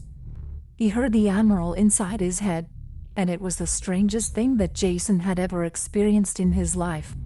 What you are about to witness will undoubtedly seem barbaric to you, but dishonor and disloyalty only have one solution: I don't care whether my soldiers love or fear me, as long as they obey my every command unquestionably. The way you react and what you decide to do afterwards will determine what I decide about where your loyalty lies. This is your test, Jason Thorne. This is your initiation into the ancient order of a red cell, Admiral Armoros said, finally speaking out loud. It was then that Commander Bain moved from beside the Admiral to the bound man so fast, Jason barely saw him move. He pulled off the man's hood, grabbed him by the hair, and cut his throat with a knife Jason never saw in his hand. Jason saw Bain watching him. He knew they were both trying to gauge his reaction to what had just happened. He didn't know what was going on, and he didn't have a clue where the words in his mind came from. But he knew that it was what he had to say. Whoever he was, I'm sure he deserved it, or you had a good reason to kill him. What I really want to know is how can I get the power to move that fast? Admiral Armoros laughed loudly. Yes, I have a good reason for everything I do. You crave power like the rest of my men. If you can follow my orders unquestionably, you will be given power beyond your wildest dreams. Jason knew he had to find Jeremiah as soon as possible, so he could find out exactly what was going in this hellish place and what kind of alien monsters the Admiral and Commander Bain were. They sure as heck weren't human. He didn't know how he was going to get out of this one alive. But he sure as heck wasn't going to end up with his throat cut on top of the altar to some alien god or whatever unholy thing from hell the Admiral was.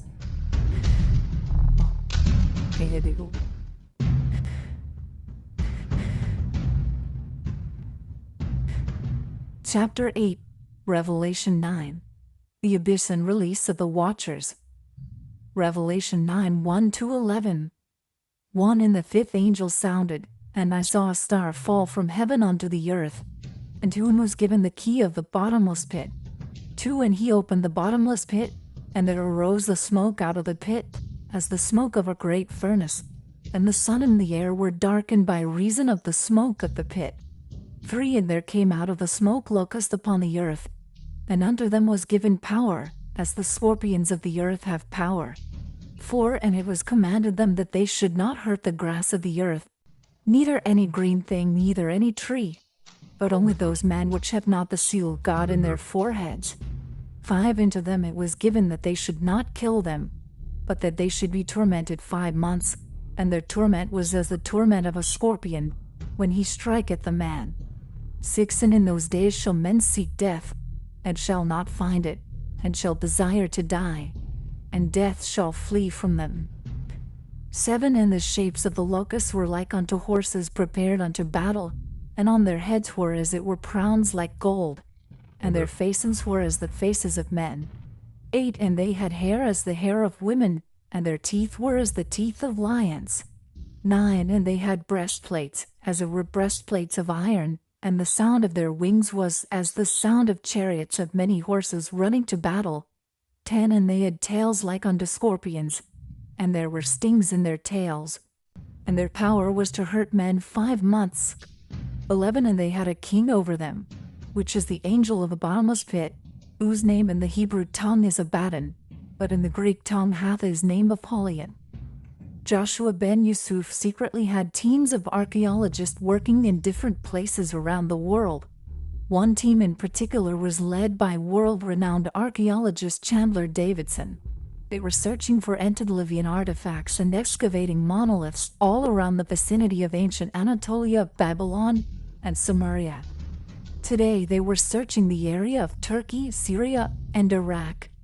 You had the archaeologists following the diary of a 19th century explorer and archaeologist by the name of Maxwell Oppenheim.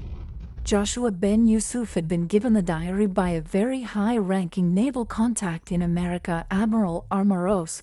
The diary had led the team to many artifacts that ben Yusuf had been very excited about. He had them digging at various locations along the Tigris and Euphrates, beginning in Turkey and finally to their latest dig site in northeastern Syria. It was originally discovered by Oppenheim himself in 1899. The dig at Tel Halaf had not been excavated for many years and had just resumed only months prior, but Chandler felt confident that he could deliver on time. When the Prime Minister Yusuf reached out to him in April, Chandler had been apprehensive because he had been injured at the previous dig that the diary had led him to in Eridu.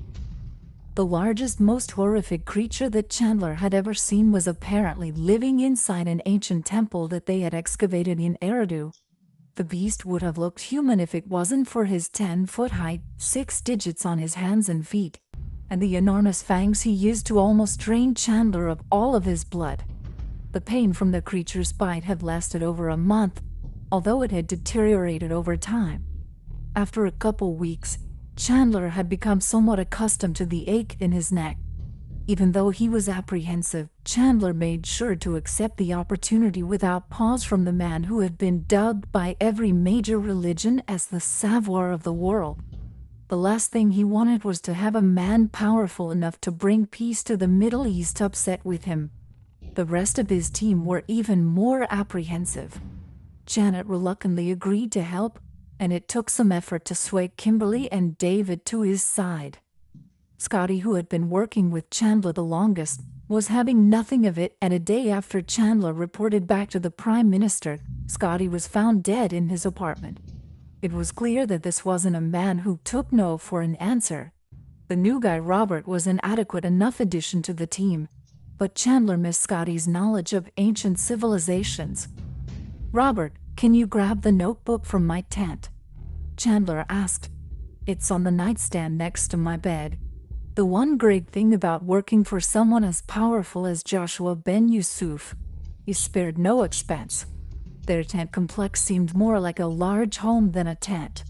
The beds were comfortable and it had many of the modern comforts that society relied on. Chandler didn't know the significance of the artifacts that Prime Minister Yusuf desired, but he knew that they dated back to the early Halaf period, which presumably took place between the 3rd and 4th millennium BC. He just knew that it was important to the man he'd come to partly worship, but mostly feared, and was therefore important to him and his team. Finding the entrance to the Western Palace was the first point of interest for the team. Joshua ben Yusuf recommended they start there. When Max von Oppenheim first discovered the site in 1899, the Western Palace had been completely buried by sand. It had been the story from a local villager that prompted Oppenheim to dig a test pit. This test pit uncovered the entrance to the Western Palace. Because he didn't have permission to excavate, it wasn't until 1911 that Oppenheim was able to return to the site and continue his exploration. "Here," Robert said, as he handed Chandler the notebook. Chandler held Oppenheim's diary in his hand as he wondered at the trials that Oppenheim went through to bring so many artifacts back to Berlin, only to have them destroyed in a fire caused by British bombing efforts during World War II. Although some of the sculptures had been recreated out of tens of thousands of fragments, many of the artifacts still remained broken. It was the Scorpion's Gate which piqued Chandler's interest. The winged scorpion men that guarded the entrance were of vast importance. It was a creature similar to the tattoo on the giant vampire creature who attacked him in Eridu. For the longest time, Chandler tried to convince himself that he was wrong, but in the end, he determined that so much of what the world called mythology was turning out to be true. Who knows what type of monsters still exist, for all I know, Chandler said under his breath. "What?" Janet asked as she walked up to him. Chandler ignored her question and flipped to the page marked by a red ribbon and quickly reread Oppenheim's notes about what lay beyond the Western Palace entrance. His notes reference a door several meters past the Scorpion Gate, Chandler explained. Janet nodded and was about to reply when Chandler continued. The Scorpion Gate once stood there, pointing forward. Chandler looked to the northern horizon, past the Haber River and toward the neighboring city of Selampınar, Turkey, which lay on the border between Syria and Turkey. "The entrance is somewhere between here," Chandler said, pointing at the hole where the scorpion men who guarded the Scorpion Gate were found, "and there," he added, pointing to the southern edge of the citadel. The citadel was uncovered in the early 2000s by a group of archaeologists. We dug down almost 3 meters and still haven't found any evidence of this door, Janet replied. Chandler only nodded and smiled as he felt his hand fall upon a lever. A mixture of fear and excitement surged through his body when his hand fell upon the lever. Gripping the lever, Chandler pulled toward him and the team heard a satisfying click. Before their eyes, a rectangular outline began to appear. As Chandler removed his hand from the hole, the sand that lined the rectangle began to fall. Within minutes, the sand ceased to drop and the clear outline of the door was visible. Chandler gave a slight push on the rectangular door and the team began their historic journey. Grabbing a flashlight and a headlamp from Janet, he turned and led the way into the unknown. A small room opened up around them as the team entered, bringing light where none had been for thousands of years. The walls were covered with paintings and carvings. The central figure was Enki himself, with a river flowing from both of his shoulders. "The god of fresh water indeed," Chandler whispered. The team was giddy with anticipation and could barely contain themselves. "What is this?" Kimberly asked.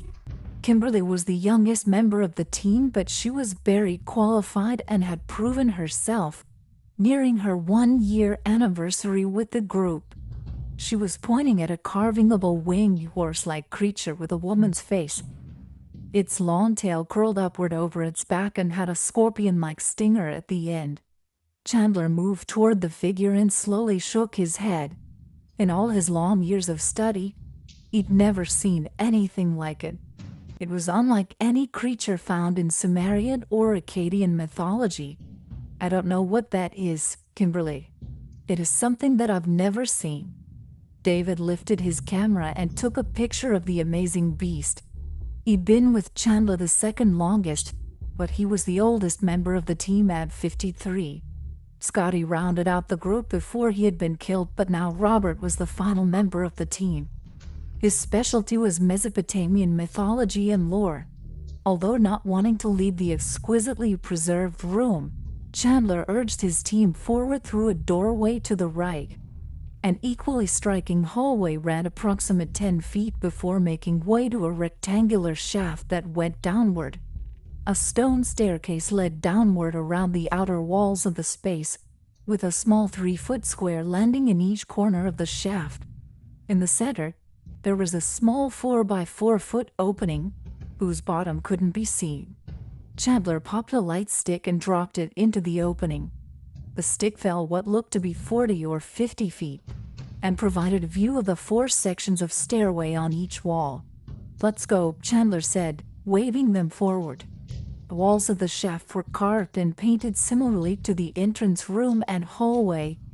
When they reached the bottom of the 4th section of stairs, Chandler found an arched doorway to his left. Beyond the arch, a passage led approximately 10 feet before turning left 45 degrees and traveling 10 feet more. Chandler let out an audible gasp when the room around him became clearer. Incredibly, the room was a perfect hexagon, with each wall adorned with unimaginable imagery. The ceiling rose more than 60 feet in a perfect hexagonal cylinder, capped off with a painting that rivaled Michelangelo's Sistine Chapel. "We need to set up lights throughout this room. Robert and Kimberly, go up and get our big lights. I'd like them set up within the hour," Chandler commanded. As Robert and Kimberly rushed back to the surface, Janet spoke. "Chandler, you have to see this." Janet stood at the center of a dark circle that was aligned perfectly in the middle of the room.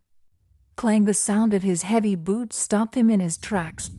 That sounded like metal. He went down on one knee to better examine what seemed to be a metal plate that made up the huge circle. "This can't be," Chandler mumbled, as he brushed the dust across the metal floor. Metallurgy wasn't known in this region until the 6th century BC. "Look at this carving," Janet exclaimed. Chandler stood and made his way to where she was standing. "What is this?" Janet questioned, pointing at the 7-headed beast that graced the center of the plate. Shaking his head, Chandler replied, I have no earthly idea what that is. Janet, this is impossible. The ancient Sumerians didn't have the knowledge, let alone the tools, to craft something like this in metal. How big do you think this plate is? 50 feet in diameter, maybe, Chandler replied. Incredible. That doesn't even begin to describe it. What do you think it is? I'm sorry, Janet, but I'm at a total loss. I thought I knew everything there was to know about the Sumerian civilization, but this writing is unknown to me. This isn't Sumerian or Akkadian, Chandler replied, as he brushed his hands over the script inlaid in metal. Boss, look at this, David declared. He was standing next to one of the 6 walls. Chandler and Janet walked over to him. Before them, the massive walls along with the huge metal plate with the image of the 7-headed beast were covered in an ancient language that definitely wasn't ancient Sumerian or any language that they recognized. Chandler looked at David and Kimberly. Let's head back up to the surface for a minute. I want to make a quick phone call. The 3 of them climbed the ancient stairs and had just reached the surface when suddenly there was a low sounding of what many Jewish scholars would have identified as a shofar. American students of music may have thought it to be a trombone or a trumpet. The low sound raised an octave and then faded away. What was that? Kimberly asked, as she came up from behind. I don't know, but I swear I heard something that sounded exactly like that before the volcanoes erupted all over the world and again before that asteroid hit. David told her in a scared voice. I knew coming here was a bad idea, Robert exclaimed. Calm down, nothing bad is going to happen to us here. Chandler began when suddenly there was a shimmer over the Haber River. At first, it reminded Chandler of a rainbow or maybe the aurora borealis. Just above the river was a layer of green light, and above that, a layer of reddish pink that blended into a purple, ending in a layer of blue that extended upward. The entire rainbow was at least 100 feet tall and stretched out across the horizon, seemingly following the path of the river. What the? David trailed off. Chandler turned to David. I have no idea. The light show lasted several minutes before there was a sudden flash and accompanying crackle. It reminded Chandler of sparks that might jump from an electrical outlet when a short was present. With a flash, the rainbow was replaced by an endless black curtain that followed the same path. The sky seemed to darken a bit, and suddenly there was a sonic boom and the brightest flash any of them had ever seen. Then, standing in front of them was the most beautiful man that any of them had ever seen and seemed to literally glow. So beautiful, in fact, Chandler was very sure that this was no man who now stood in front of him. Chandler was about to open his mouth to ask what he now believed was an angel, where he had come from and what was going on, when the man waved his hand and Chandler and his entire team passed out. The angel walked away from the sleeping archaeologists and made his way down into the ancient chamber that held the door to the abyss. The angel took out an ancient-looking key that was at least a half a foot long and bent down to the door of the abyss. Underneath the image of the 7-headed beast, a keyhole appeared and inserted the key, turned, and then removed it. He climbed stairs to the surface and was gone as fast as he arrived. Down in the ancient chamber, the door to the abyss slid open, and a low series of howls rose from the uncharted depths. A thunderous sound began to grow out of the hole. Plunk, plunk. Suddenly, the ceiling cracked into 6 triangular sections and began to open. Dirt and dust began to fall from the broken ceiling of the chamber. Clear of debris, the ceiling now opened to the sky above as the thunderous sound grew from below. Lucifer materialized from out of the spirit realm into the room just as thick black smoke shot out of the hole and continued upward out through the ceiling. Moments later, the first creature shot out from the hole. The thing was hideous. It had 4 legs and was at least twice the size of a large horse. Its wings spanned 20 feet in either direction. The most surprising aspect of the monster was its human-like face. Its face was twisted and evil-looking and only slightly less terrifying, a long scorpion-like tail that swung out over its body. Riding the creature was a fearsome-looking watcher wearing what looked a lot like the armor of a Roman soldier, with a crown on his head. Lucifer smiled an insidious smile. "Apollyon, my friend, you are free," Lucifer yelled, as the rest of the hellish horde appeared. Apollyon commanded the creatures in some unknown language as they exited their prison, before turning back to Apollyon, who turned to Lucifer. "Master, we are here to serve," Apollyon exclaimed. "You know it must be done," Lucifer replied as Apollyon leapt into the air on the beast and flew out into the sky. The last of the monsters exited the shaft and continued to fly upward, but at the last minute, one turned and flew back down. It made a beeline for Chandler, who had just come to and began to run. Chandler ran toward the passage but was too late. The beast was on him in the blink of an eye. The monster held him down as it turned to face him. The human-like face looked upon him with delight and began to smile. Its teeth looked more like the fangs of a lion. Chandler couldn't help but remember being attacked by the giant vampire as he prepared himself for a painful death. But just as fast as it landed upon him, the creature released him and flew away, almost like it had been summoned. Chandler didn't have a clue what was going on, but one thing was for sure: he was out of this line of work.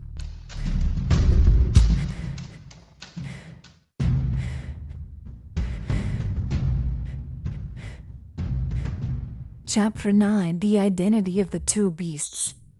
Since 2020, Rabbi Joshua ben Yusuf had been the talk of every major prophecy pundit, YouTube theologian, and biblical scholar in the entire Christian, Jewish, and Islamic communities, after religious leaders from both the Jewish and Muslim communities each started hinting that he was the only one who could bring peace between the two religions.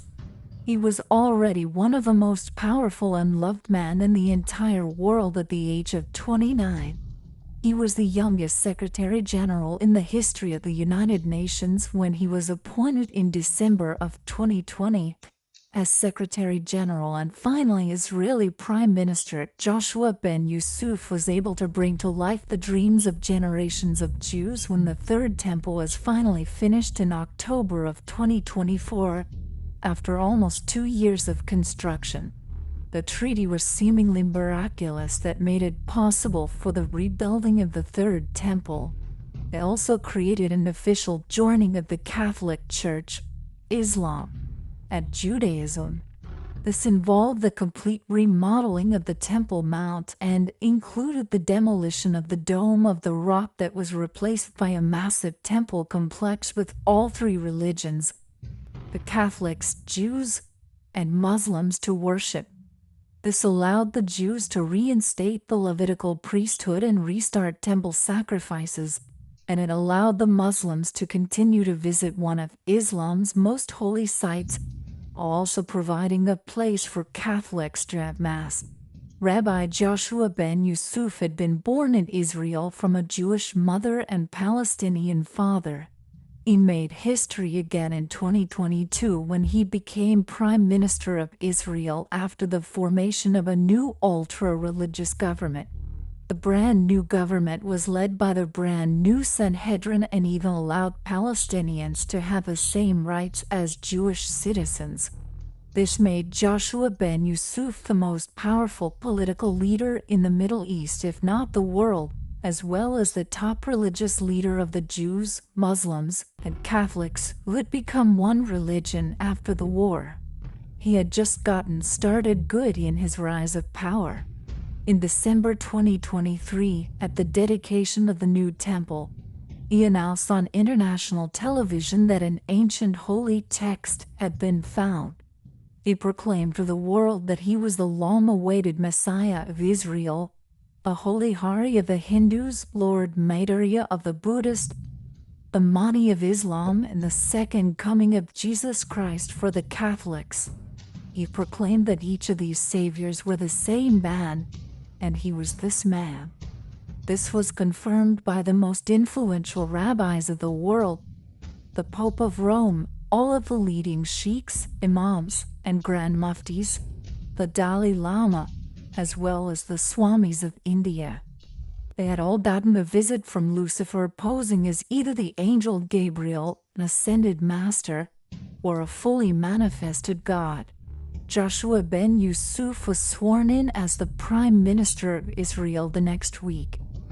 The Pope, the Dalai Lama, and also the Protestant evangelical leaders of the largest churches in America have all endorsed him after a meeting of the newly formed World Ecumenical Council in Jerusalem. Many people believed him, but others did not. This would soon change. Inside the throne room at Red Cell Command, Lucifer sat on this throne. The altar the Watchers used to sacrifice their victims was replaced with a marble table. Umberos Balzebub, Moloch, Mammon, Adatos, Commander Bane, and the newly freed Apollyon were seated at the table as Lucifer's top lieutenants in the war against the kingdom of heaven.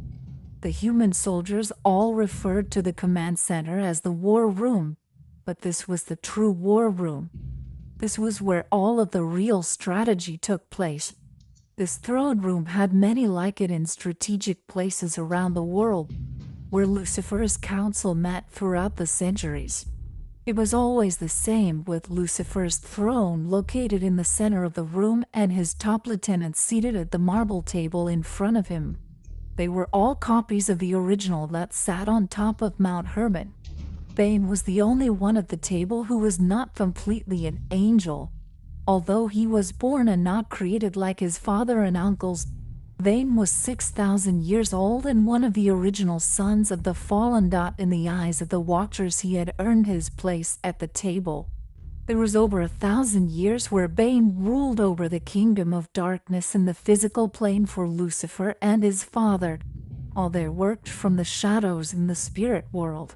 They had to work through the sons of disobedience, which Bane ruled over as a type of Antichrist during the Dark Ages on the earth. The spirit of Antichrist had been unleashed when Lucifer and the other old gods were banished to the earth after the battle with the archangels.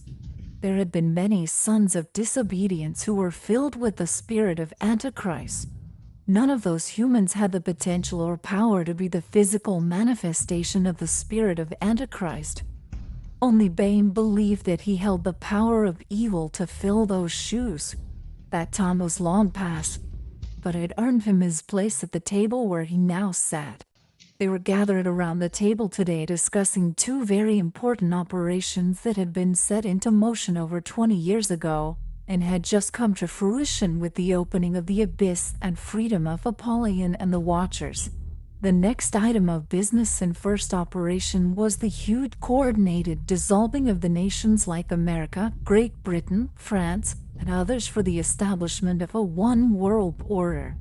The final world order would be made up of a 10-region federation, ruled over by the final Antichrist.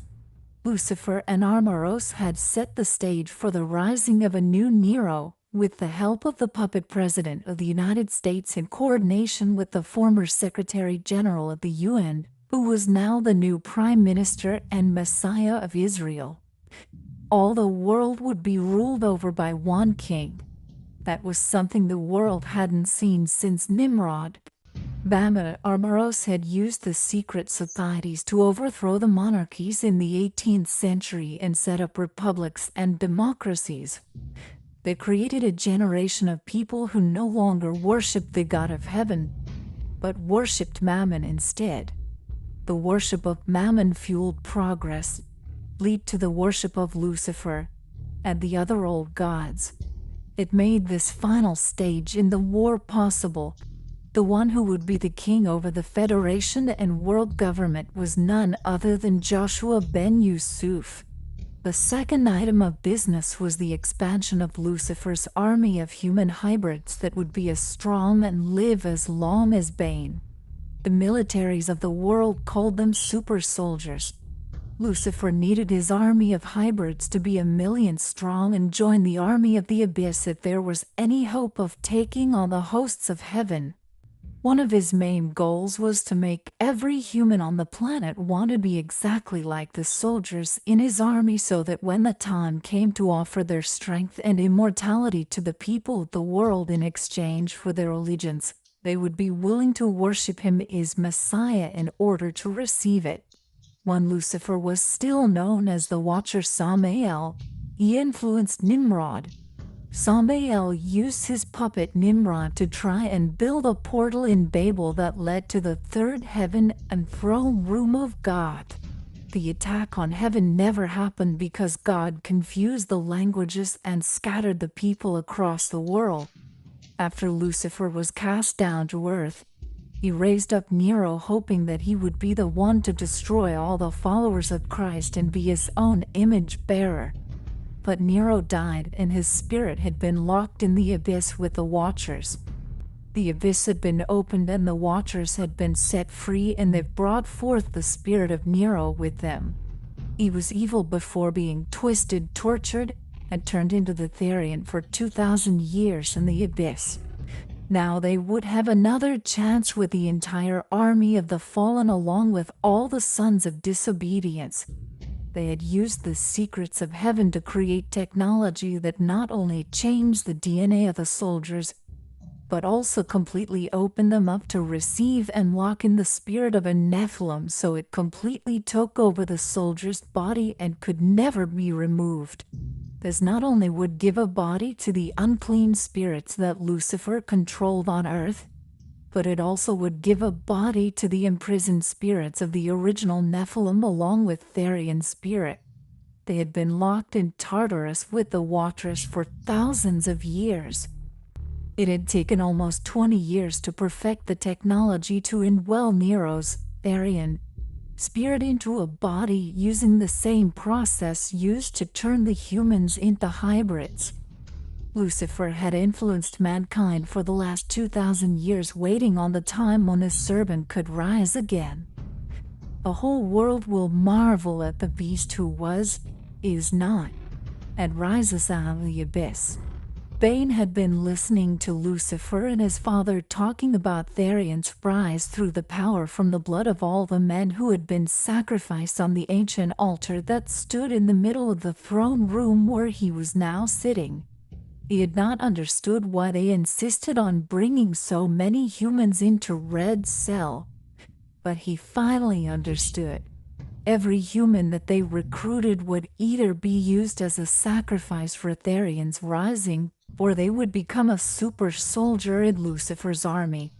Bane was as strong as Beelzebub and as powerful as his father, but he knew that it was Lucifer who was truly powerful. The reason he was the god of this world and ruler of all of the fallen, old gods, was because of his intelligence. He had supernatural power like the other Watchers, and he had plenty of strength. Even if he wasn't as strong as Beelzebub, his true power rested in his nearly perfect mind. He was always 5 steps ahead of everyone else and was able to anticipate what someone wanted without having to penetrate their mind like Armoros. Bane had sat in the seat of power that Therion would rule from, and he coveted that seat and power more than anything else. He was sitting at the table with the gods and had earned his place. If the opportunity arose to take the place of Therion, Bane wouldn't hesitate to seize it. He would enlist the help of his father. He wouldn't use his strength, speed, or power to become the final Antichrist.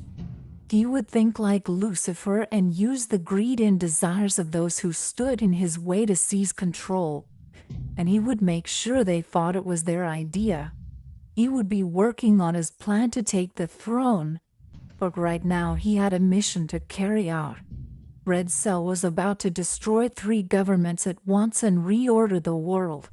This would pave the way for Therion to take control through of a new world federation, made up of 10 regions instead of the many nations that made up the old order.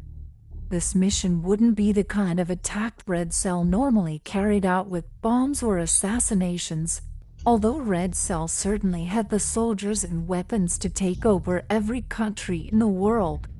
It wasn't yet time for that, and Lucifer needed every soldier he had for the fight with heaven. This was an attack on the hearts and minds of the cattle of this world. The new world order was actually the ancient world order. controlled by the old gods. While his soldiers were carrying out their mission to destroy the old world order, Lucifer would be putting his champion spirit inside of Joshua ben Yusuf and getting him ready to take the throne. Lucifer had the world in the palm of his hands and he was rearranging it like putty. The people were his puppets, especially the ones who didn't believe he existed. The rulers of every nation in the world now worship Lucifer as God, and soon everyone would worship him through his puppet champion. The world's rulers were more than happy to deliver their people for the promise of wealth, power, and immortality. He had taken control of the world through flatteries, and the nations of Earth didn't go out with a bang, but with a whimper. Commander Bane had 10 companies of 100 red cell super soldiers getting ready to move out to 10 different strategic regions of the world for Operation Dark Dominion.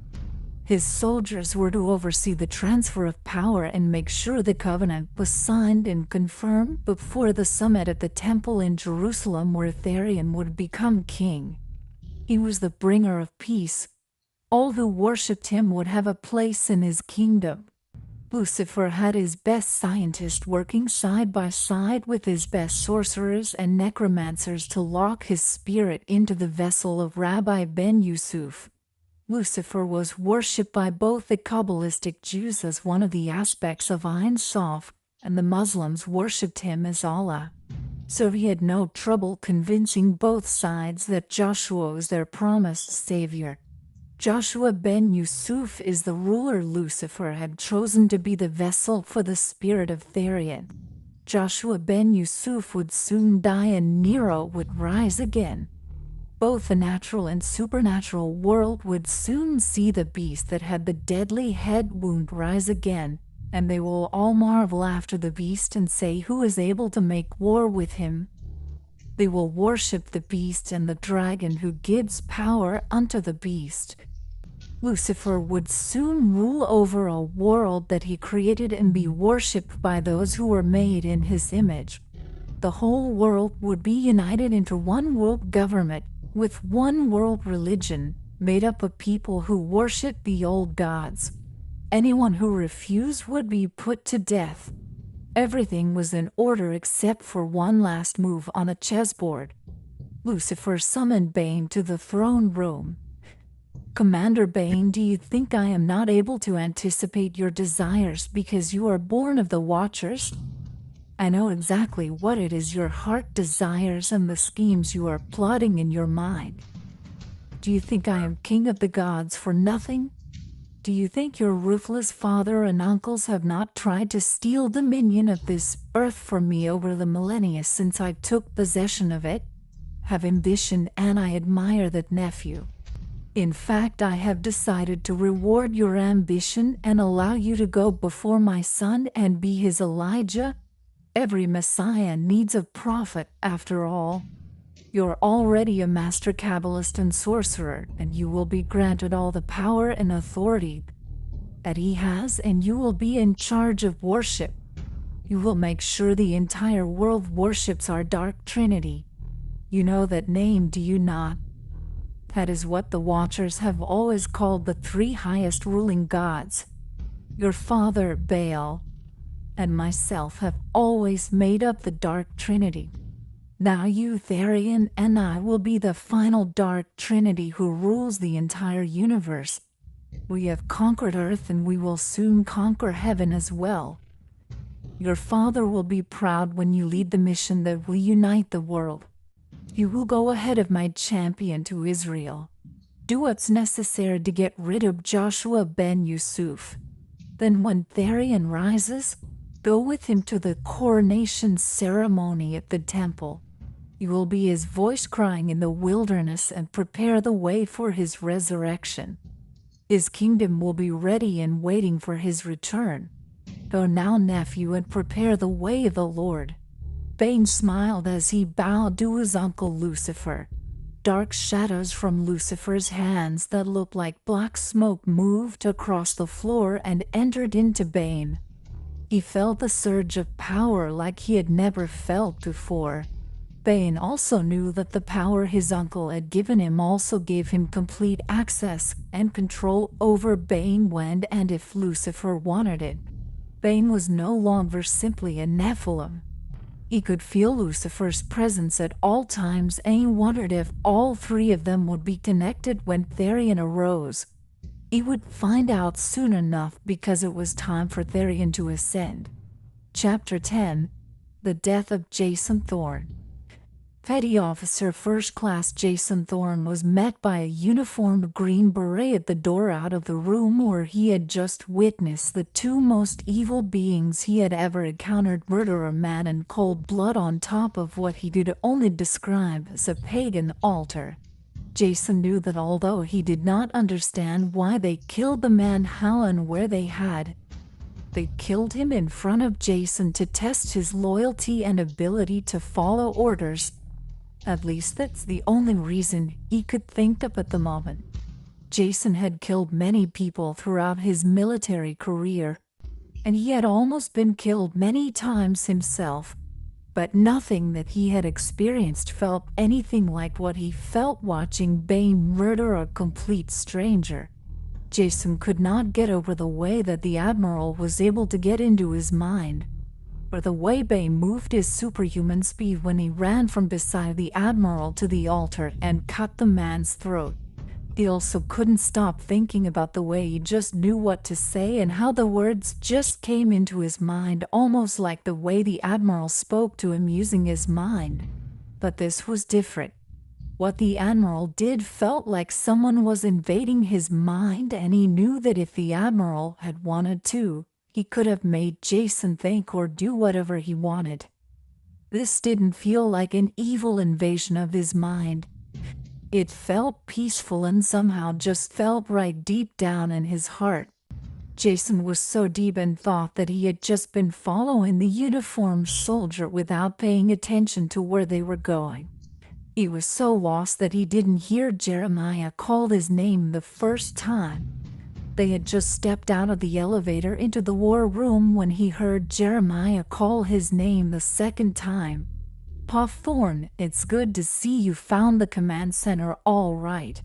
Jason looked up at Jeremiah, and he truly had never been so happy to see someone in his entire life. "Chief Petty Officer Sanderson, it's good to see you, sir," Jason said, saluting Jeremiah. "It's Agent Sanderson now, Thorne, so you don't have to salute me. We should go grab a bite to eat and catch up while we can if you feel up to it. I have a few things I'd like to run by you, and I'm sure you probably have some questions about protocol here at Red Cell Command," Jeremiah said, trying to sound casual. "Absolutely, sir. I mean, Agent. You know me, I'm up for anything, and I'm actually starving. I've heard the base has some of the best restaurants in North Carolina," Jason replied. Jeremiah smiled. "Yeah, it's actually the biggest city in the state, and most people don't know it exists, which means it isn't overcrowded like most cities. Apart from a few government officials, there are no civilians here to ruin the place," Jeremiah said, laughing. "But I actually wanted to take you topside though, if that's all right. Jocelyn has been dying to see you, and she's out of school for spring break the rest of this week. We can pick up some takeout on the way to my house." Jason definitely wasn't going to turn down a chance to get out of this underground installation of evil. Instead of saying what he was thinking, Jason just said, "Sounds like a plan to me. I'm definitely not going to pass up an opportunity to see my goddaughter." Neither man said a word as they entered the elevator to the surface of the military base at Harvey Point. They'd run up the extraordinarily fast elevator without speaking as well. In fact, neither man said anything until they were completely off the military base and driving down the road in Jeremiah's Jeep. "What in the literal hell have you got me into, Jeremiah?" Jason exclaimed once he felt like it was safe to talk. Jeremiah looked at Jason and said, "I'm truly sorry, brother. I needed a way to get out of there, and you are literally the only person in the entire United States military or government that I trust. You're still alive, so that means you made it through the Admiral's evil test. I tried so hard to make it to the base before you arrived today, but I underestimated that train and just how fast it is. I prayed that if I did not make it to the base in time to try and prepare you for what you were going to face, that God would guard your heart and mind against the Admiral's mind control and give you the words to say to get through the situation intact. God apparently answered my prayers, because Armoros doesn't just listen to what people say after he tests them. He invades their minds to see if they can be trusted and how easy they are to manipulate. I know that you want to know what's going on and why I got you involved with such an evil organization after not hearing from me for 2 years. So I need to start from the beginning so you know how and why I got involved with them. First off, you know that I was transferred out of SEAL Team 3 to another unit, but you don't know why I transferred to Team 5 or what exactly your unit did over there. That transfer changed my life and everything that I thought I knew about the world that we live in. Jeremiah told Jason about encountering the giant blood-drinking monsters in Afghanistan that had killed his fellow soldiers, and how he had discovered that Red Cell was recruiting these giants called Nephilim, along with other animal/human hybrid monsters that sound like they came straight out of a horror movie as soldiers. He told Jason all he had learned from the intelligence he gathered during his years in the CIA. He told him about joining Red Cell to find out what he could about their end game, and he told him what he learned about the Admiral, his son Bane, and the others like Armoros who were truly in charge of the governments of the world, especially Lucifer. And telling Jason the whole story, he told him about his return to Christ and how it was only through the protection and power of the Holy Spirit that he had been able to keep the Admiral from invading and controlling his mind. Jason sat quietly and listened to Jeremiah's entire story. It wasn't until they were pulling into the driveway at Jeremiah's house that Jason said anything at all. Jason looked at his oldest and best friend and said, "I forgive you, and you know I've got your back, brother. I hope you get out and away from this group of demonic psychos. I've always had your back, and that definitely isn't going to change now. If I hadn't seen this for myself, then there's no way I would have believed it.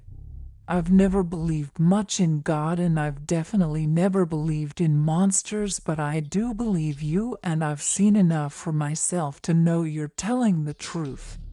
The thing I can't shake is the way that the words I needed to say to the Admiral just came into my mind, and even though he was in my mind talking to me a few minutes earlier, he wasn't able to read my mind after Bane's sacrifice that guy in front of me.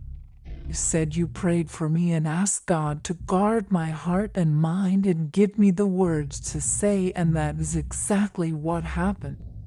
On top of that, you say that Lucifer is the one in charge of everything, including the US government and the governments of every major military power in the world.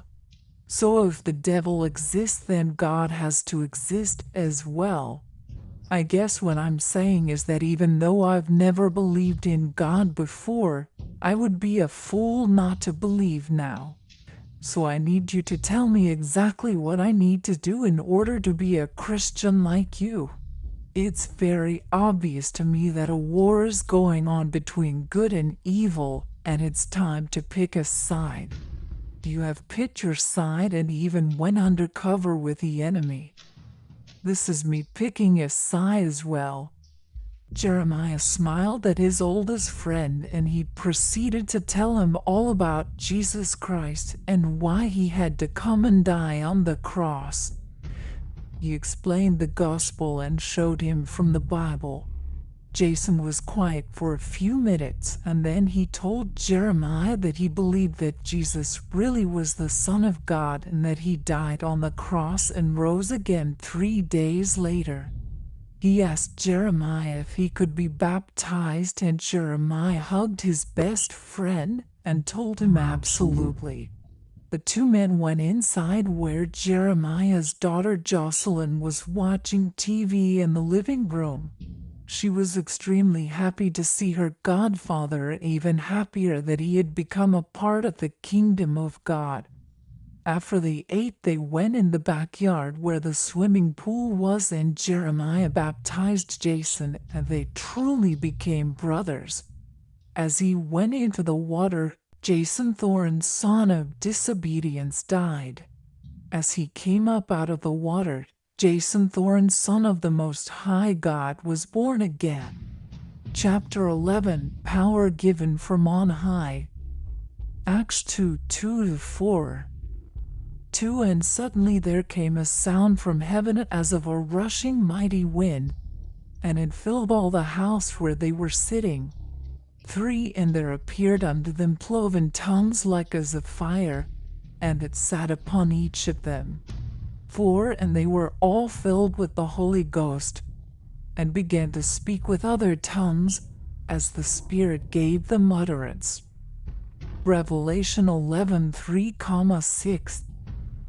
3 And I will give power unto my 2 witnesses, and they shall prophesy 1,260 days, clothed in sackcloth. 6 These have power to shut heaven, that it rain not in the days of their prophecy, and have power over waters to turn them to blood, and to smite the earth with all plagues as often as they will. Jason Thorne and Jeremiah Sanderson sat on the back patio Jeremiah's home cleaning their M4 rifles and discussing the earthquakes, volcanoes, and the asteroid that Jeremiah explained were the fulfillment of Revelation chapter 8. They were also going over the final details for their plan to escape from Red Cell while they were on the coming mission. The men were preparing to leave in the next 2 days, and it would take flawless planning and help from God to pull off this escape. Both men had miraculously been assigned to the same unit for the operation, but only the commander of each company knew where they would be heading. As it turned out, Commander Bain was in charge of their company's mission. Both men expected him to be commanding the operation from the command center. This was an odd assignment for the commander. He was second in command of the most classified covert branch of the U.S. military. It was classified above top secret. Red Cell was extremely overqualified for the most dangerous wartime operations, and that was before the upgrade.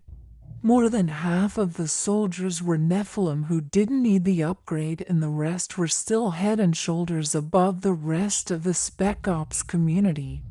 Jason and Jeremiah were 2 of the only soldiers of Red Cell, or any branch of the military for that matter, who hadn't taken the genetic upgrade. Chapter 11, Power Given from On High. Acts 2:2-4. 2 And suddenly there came a sound from heaven as of a rushing mighty wind, and it filled all the house where they were sitting. 3 And there appeared unto them cloven tongues like as of fire, and it sat upon each of them. 4 And they were all filled with the Holy Ghost, and began to speak with other tongues, as the Spirit gave them utterance. Revelation 11:3-6. 3 And I will give power unto my 2 witnesses, and they shall prophesy 1,260 days, clothed in sackcloth. 6 These have power to shut heaven, that it rain not in the days of their prophecy, and have power over waters to turn them to blood, and to smite the earth with all plagues as often as they will. Jason Thorne and Jeremiah Sanderson sat on the back patio Jeremiah's home cleaning their M4 rifles and discussing the earthquakes, volcanoes, and the asteroid that Jeremiah explained with the fulfillment of Revelation chapter 8. They were also going over the final details for their plan to escape from Red Cell while they were on the coming mission. The men were preparing to leave in the next 2 days, and it would take flawless planning and help from God to pull off this escape. Both men had miraculously been assigned to the same unit for the operation, but only the commander of each company knew where they would be heading. As it turned out, Commander Bain was in charge of their company's mission. Both men expected him to be commanding the operation from the command center. This was an odd assignment for the commander. He was second in command of the most classified covert branch of the U.S. military. It was classified above top secret. Red Cell was extremely overqualified for the most dangerous wartime operations, and that was before the upgrade. More than half of the soldiers were Nephilim who didn't need the upgrade, and the rest were still head and shoulders above the rest of the Spec Ops community. Jason and Jeremiah were two of the only soldiers of Red Cell, or any branch of the military for that matter, who hadn't taken the genetic upgrade. The upgrade had been voluntary for all military for the past year, but had become mandatory the same day as the briefing for this new operation. Almost every enlisted man and woman had done everything possible to get the upgrade as soon as they could, so by the time it became mandatory, there were very few to enforce the mandate upon. Jason and Jeremiah had done everything they could not to take it even before Jason joined Red Cell. He said that he never felt comfortable with changing his DNA. And honestly, he was in such good shape that he was able to keep up with the other SEALs as well as the other Spec Ops soldiers who had already taken the upgrade. Both men agreed that they had to have had supernatural help from God to have been able to be inside the base training for this operation every day over the last week without being forced to take the implant. It was supposed to be some kind of gene therapy implant that gave you enhanced vision, hearing, stamina, and strength, and was also a universal vaccine that made you immune to all sickness, including the new super strain of COVID that was actually deadly. They both knew better than to allow a piece of tech to be put in their hands or forehead, which just happened to be where the implant was placed in people. They only saw a few Green Berets and a new member of Red Cell had just transferred from MI6 that hadn't taken the upgrade. They both decided that before they made their escape, they were going to try and talk to them to find out why they hadn't become superhuman. They thought that the MI6 guy might not have been able to get it before they shipped out. The Green Berets had been there longer than Jeremiah, so they definitely had time, which made them believe that God had to have intervened on behalf of the two of them as well. Jason and Jeremiah felt an extremely strong need to seek out other followers of Christ. The world had really gone to hell and Christians were few and far between. There were plenty of people who claimed to follow Jesus, but Jason and Jeremiah knew that not everyone who made that claim followed the same Jesus as they did. This was evident by the amount of so-called Christians who truly believed that Joshua ben Yusuf was Jesus Christ returned to rule the world from Jerusalem. Jeremiah believed back in 2020 that they were coming out of the birth pains and into the tribulation when the lockdown started. Then the churches were closed.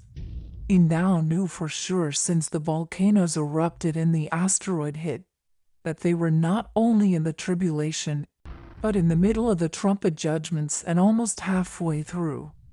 He decided that God must have allowed him to infiltrate Red Cell for a reason that was a part of his perfect will. He now knew that a follower of Jesus Christ had no place in any branch of the military. It went completely against the doctrine of Christ, and he had been ready to get out. Christians had no place in the regular military, and this was literally Satan's army. He knew the truth about them, and he was past ready to get out of enemy territory. He was certain that there were fallen angels like the Admiral or in the command center quite often. It would not surprise him if Lucifer himself was in charge there. He remembered how uncomfortable Admiral Armoros looked on that throne the day they had sacrificed someone in front of him to see how he'd react. It's not like anyone there would realize that if Lucifer was the one in charge. One thing that Jeremiah and Jason were always amazed by was how no one seemed to notice how out of the ordinary Commander Bain and his father Admiral Armoros were. He thought it had to be a spiritual thing. Both Jeremiah and Jason had a strong feeling the mission they were getting ready to leave for in the next 2 days had major prophetic significance. This was probably the only chance they would have to escape without being killed for sure. If they didn't use this opportunity, there was no guarantee that either of them would get another one. Both men had decided that they were going to have to trust God completely. They didn't have a whole lot of choice in the situation they were in. The thing Jeremiah worried about the most was going out of the country and leaving his daughter in these insane times they were living in. Not to mention, he had no idea how he would get back into the country if they went AWOL on mission and were able to escape with their lives. It's the things that they both had to trust God to work out according to His will. It was Wednesday afternoon and the men were scheduled to head out for the operation Friday morning. Jason had been asking Jeremiah questions about the end times, and the two men had been studying the book of Revelation together to get the answers. Jason had been having the same dream every night about massive nuclear explosions occurring in several different cities, but he hadn't been able to recognize which cities. He just chalked it up to nerves because of the mission and having to go AWOL, but he thought he should probably tell Jeremiah about the dreams anyway. Jocelyn walked out the back door onto the patio and told her dad that a friend at school had invited her to come to a Wednesday night house church meeting with her family at 6 o'clock that evening. Jeremiah and Jason looked at each other and said at the same time, "We all should go." Both men laughed and Jeremiah asked his daughter if she thought that would be all right. "Of course, Daddy, it's church. The early Christians all met at home." "I knew that, sweetheart. I just didn't want to invite Uncle Jason and myself somewhere that we hadn't been invited," Jeremiah said, partly blushing. The three of them arrived at the small service that evening and Jason was especially excited. This was the first time that he'd been to church in years and the first time that he'd ever felt like he belonged there. He actually liked the fact that it was a house church. It was an average-looking 2-story home in a nice neighborhood with 2 cars in the driveway and 6 or 7 cars, including the one they were in, parked on the front lawn. There were about 30 people seated in folding chairs around the large dining room that table had been removed from. They all stood together for prayer and sang 2 songs of praise and worship before being seated. A man who looked to be in his 30s then introduced himself as Minister Paul Jordan. He asked everyone to open their Bibles to Revelation 8. Jason was amazed at how God had shown John 2,000 years ago all the horrible disasters that had recently come upon the earth. The preacher continued with chapter 9, and Jason and Jeremiah looked at each other like they were both thinking the same thing. Before either man could tell the other what he was thinking, the front door of the house violently blew open and a sound from the sky boomed like thunder. Then it was followed by the sound of wind roaring as loud as a tornado that filled the house around them. They all should have been terrified, but none of them were afraid. Each of them looked at the other in amazement as they saw cloven tongues of fire sitting upon their heads, but burning no one. Then they were all filled with the Holy Ghost and speaking in other tongues as the Spirit gave them utterance. They began to praise and worship God like none of them had ever done before. This went on for several hours before many of their phones rang. From the phone calls, they learned that the same thing that happened there had also happened to true followers of Christ gathering all over the world. It was then that Jeremiah talked to Jason, and they decided that they needed to tell Minister Jordan, where they worked, about the mission they were leaving for Friday. To both of their amazement, he believed them immediately. Jeremiah asked him if Jocelyn could stay with his family until he found a way to return, and Paul agreed. After Jeremiah, Jason, and Jocelyn left the service, all the three of them could talk about was the miracle that had happened to them. They now knew for sure that God was with them, and they were no longer afraid of the mission ahead. Chapter 12, Therion Rising. Revelation 17:8. 8. The beast that thou sawest was, and is not, and shall ascend out of the bottomless pit, and go into perdition. And they that dwell on the earth shall wonder, whose names were not written in the book of life from the foundation of the world, when they behold the beast that was, and is not, and yet is. Revelation 13:3-12. 3. And I saw one of his heads as it were wounded to death, and his deadly wound was healed. And all the world wondered after the beast. 4. And they worshipped the dragon which gave power unto the beast, and they worshipped the beast, saying, Who is like unto the beast? Who is able to make war with him? 5. And there was given unto him a mouth speaking great things and blasphemies, and power was given unto him to continue 42 months. 6. And he opened his mouth in blasphemy against God, to blaspheme his name, and his tabernacle, and them that dwell in heaven.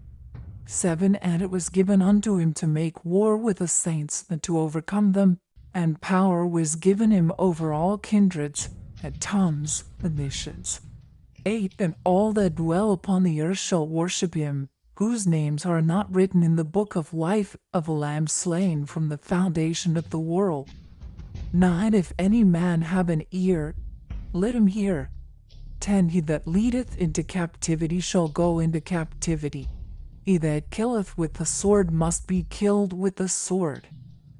Here is the patience and the faith of the saints. 11. And I beheld another beast coming up out of the earth, and he had 2 horns like a lamb, and he spake as a dragon. 12. And he exerciseth all the power of the first beast before him, and causeth the earth and them which dwell therein to worship the first beast, whose deadly wound was healed. Friday morning before sunrise, 11 transports left the Harvey Point facility in North Carolina for Operation Dark Dominion. Each were in the air carrying the mixed company of 100 red cell Nephilim and upgraded human super soldiers, with a few Holy Spirit-powered exceptions. The companies were each headed to a different destination. The primary objective of each company, except Baines, was facilitating the transition in the cities that held the seat of governmental power in countries Lucifer had chosen as the capitals of Joshua ben Yusuf's world coalition.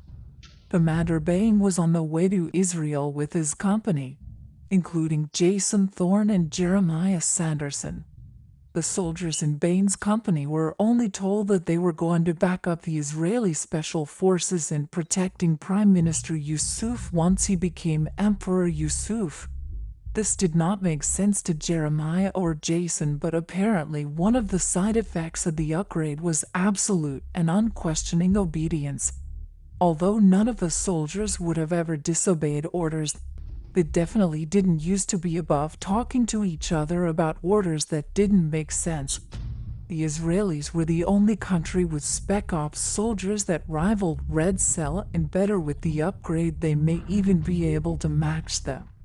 The upgraded Israeli regular military was also more than capable of backing them up, as well as, if not then, a single company of soldiers from Red Cell. Jeremiah and Jason both had a very foreboding feeling that they were there for something altogether different than protecting the Antichrist. But then they were among the minority of people who knew that Ben Yusuf was the Antichrist. It should have been obvious to anyone who had ever grown up in church or were familiar with the book of Revelation. Commander Bain and his company arrived at the Temple Mount about an hour before Prime Minister Joshua Ben Yusuf was supposed to give his speech announcing the formation of the new world government. Jeremiah, Jason, and the rest of their company were supposed to rendezvous with the Israeli security agency, also known as Shin Bet. They were being briefed on their specific assignments for the operation. Commander Bain had a meeting with Ronan Bar, the executive agent and director of Shin Bet. After meeting with the members of the Israeli security agency, Jason and Jeremiah were both overcome with a sudden extreme urge to go to the bathroom, which was very odd. When both men arrived in the men's room, they found it empty and immediately lost the feeling of needing to relieve themselves. Jason looked at Jeremiah and said that was very weird. I had to use the bathroom extremely bad until the moment I walked in the bathroom. Jeremiah told Jason that the same thing had happened to him, but before either of them could say another word, a man appeared in front of them out of nowhere. Both men started to back up and raise their M4s, but then they saw the man standing in front of them in all of his glory. Jason and Jeremiah both hit their knees and bowed their faces to the ground. Immediately the figure before them said, "Please stand up. I am not like my fallen brethren you have both seen in command of your military. They commanded worship as gods since they left their first estate in heaven. I am a servant of the Most High, the same as both of you. I am the Archangel Uriel, and you are both in grave danger and must leave. The man known as Joshua Ben Yusuf is the beast that rose out of the people of the world like Leviathan rising out of the sea. His time is finished. The day before our Lord sent power to you from on high, the abyss was opened in Apollyon, the spirit of Therion, and the army of the fallen have been set free upon the earth. Today the world will marvel when they behold the beast that was, is not, and yet is." Jason was in complete awe of Uriel and had to make himself speak. "I don't understand. If Ben Yusuf is the Antichrist, how is his time finished if the world is going to marvel when they see the beast today?" Jeremiah was just as awestruck by the archangel as Jason, but he remembered a verse from Revelation 13. "And I saw one of his heads as it were wounded to death, and his deadly wound was healed. All the world wondered after the beast."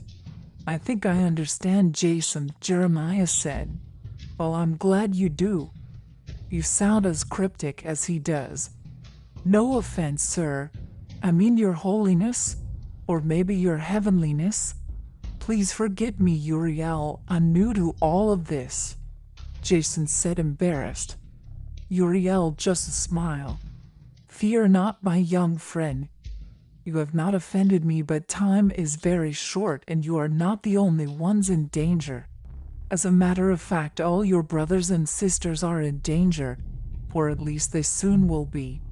I must get the two of you to the place that was prepared for your safety. Wait, if we're all in danger, I must get to my daughter, Jocelyn," exclaimed Jeremiah. "Rest easy and show some faith, brother Jeremiah. God did not only send aid to the two of you. We'll see her soon," Uriel said calmly.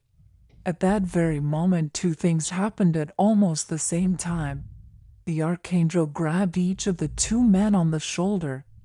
The three of them disappeared just as a Nephilim soldier opened the door to the bathroom and started firing his M4 rifle. When the soldier stopped firing, he saw that no one was in the bathroom. He checked the stalls one by one and found them empty. The soldier then got on his radio and said, "They aren't in here, Commander Bain." Bain was shouting when he came back over the radio, "Don't come back until you dealt with them both, or you'll join them." Just as fast as they disappeared from the bathroom at Israel, Uriel, Jeremiah, and Jason appeared in the bathroom of what was obviously a house. Uriel let go of each man's shoulder just as someone was opening the bathroom door. As the young lady walked into the bathroom, Uriel looked up at her and smiled just before he disappeared. "Daddy, Uncle Jason," Jocelyn exclaimed, running and throwing her arms around both men who were still in full tactical gear with their rifles hanging from their slings. Uriel had somehow transported them to Pastor Jordan's house in the United States. "Sweetheart, I can explain," Jeremiah started to say. Before he could say any more, she interrupted him. "Dad, I'm just happy that God sent Uriel to you and he got both of you back here safely." Jeremiah looked at his daughter puzzled. She had seen Uriel but only for a second before he literally vanished into thin air. "How do you know the angel?" Jeremiah asked her, sounding puzzled. She smiled and said, "Daddy, you should come and talk to Pastor Jordan and let him explain everything to you." "Jeremiah, I got to tell you, bro, I'm really starting to miss California," Jason said jokingly, as the three of them walked out of the bathroom. Paul Jordan was sitting at the kitchen table with three other men and the lady. The 8 of them were all there on the night the Holy Spirit had come upon each of them with power from God. They were all watching the news on a small television in the kitchen when the 2 soldiers walked in with Jocelyn. Pastor Jordan stood and hugged Jason and Jeremiah like he'd known the 2 men his entire life. "We're glad to see that you're safe," said Paul sincerely. He then told all 3 of them to have a seat as he sat back down at the table. "We've been watching prophecy unfold right in front of us on the TV. I finally understand what the Bible means about God sending a strong delusion. It's so obvious that the world is being restructured into the final world empire of the beast. You also have to be delusional in order to believe that Joshua ben Yusuf is the savior of every religion, including the second coming of Jesus. We've been watching it take place on television, but you 2 were actually witnessing it firsthand, right?" Pastor Jordan asked Jeremiah and Jason. Jeremiah spoke up and said, "We were with the unit that went to the new temple in Israel. I'm not sure what they have planned because we didn't even know where the mission would be until the last minute. They obviously figured out that Jason and I were Christians because we were 2 of the only 4 soldiers who hadn't gotten the upgrade. That must have caused the admiral to read our minds to see if we'd remain loyal to him.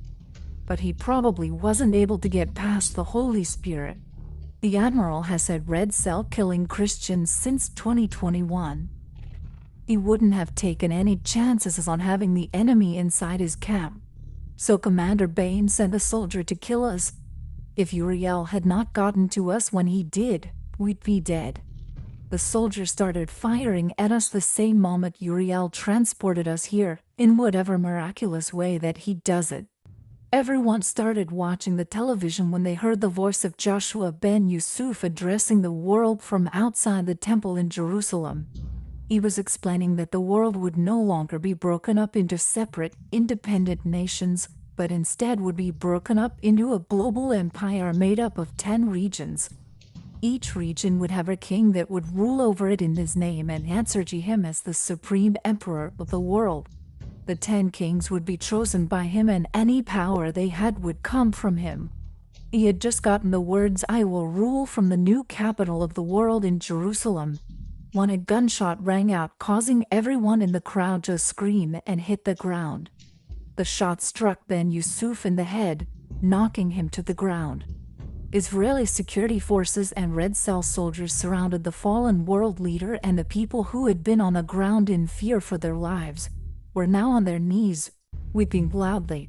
The Red Cell soldiers had no idea about Commander Bain's secondary mission because they were all busy doing their jobs. You see, a good soldier never leaves their post and always follows orders. The 100-man company had been broken up into teams. There was 10 8-man security teams and 9 2-patrol teams. The security teams were assigned to guard a certain part of the temple complex, while the patrol teams were assigned a section of the massive grounds to patrol. This made it unquestioningly easy for Commander Bain to pair up with his spotter, who was also the only other Nephilim on this mission. The other teams followed their orders exactly like the soldier that Bain ordered to kill Jeremiah and Jason.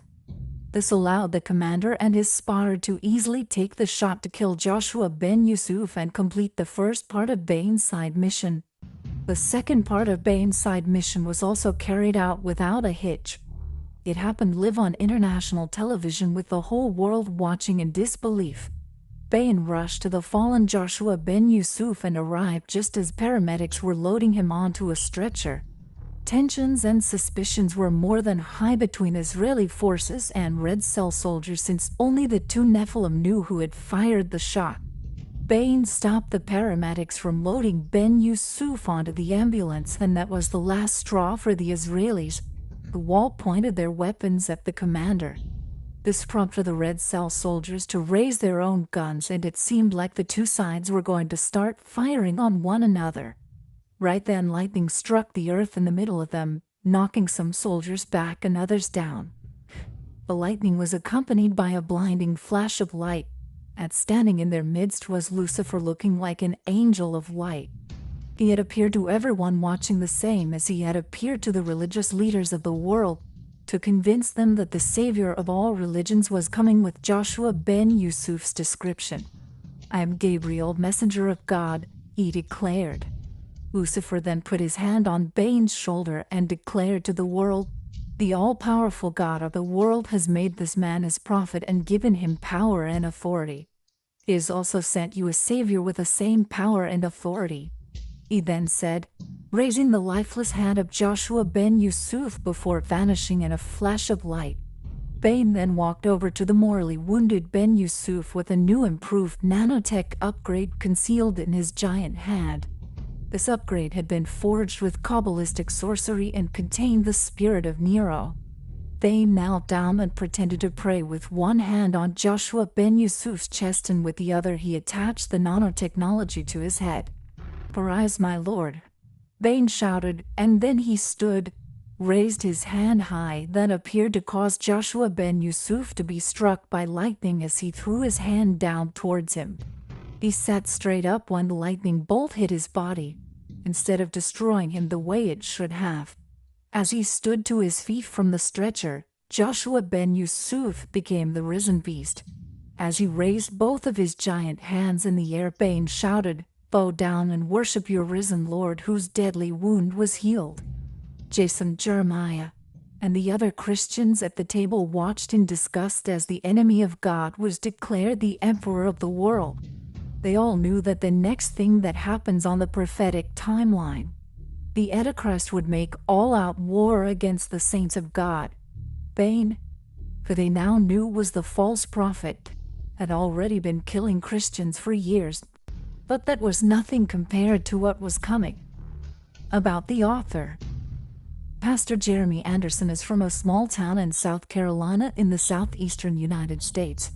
He's been married for 21 years to his high school sweetheart, and they have 4 children. He has been the senior pastor of 2 non-denominational Christian churches and is currently an Anabaptist evangelist. He is the author of the Origins of Evil book series, as well as the Dominion of Darkness Christian fiction series. Pastor Anderson is the founder of Kingdom Productions and is the host of the Christian video program, The Remnant Report, as well as the audio podcast, Return of the Historic Faith.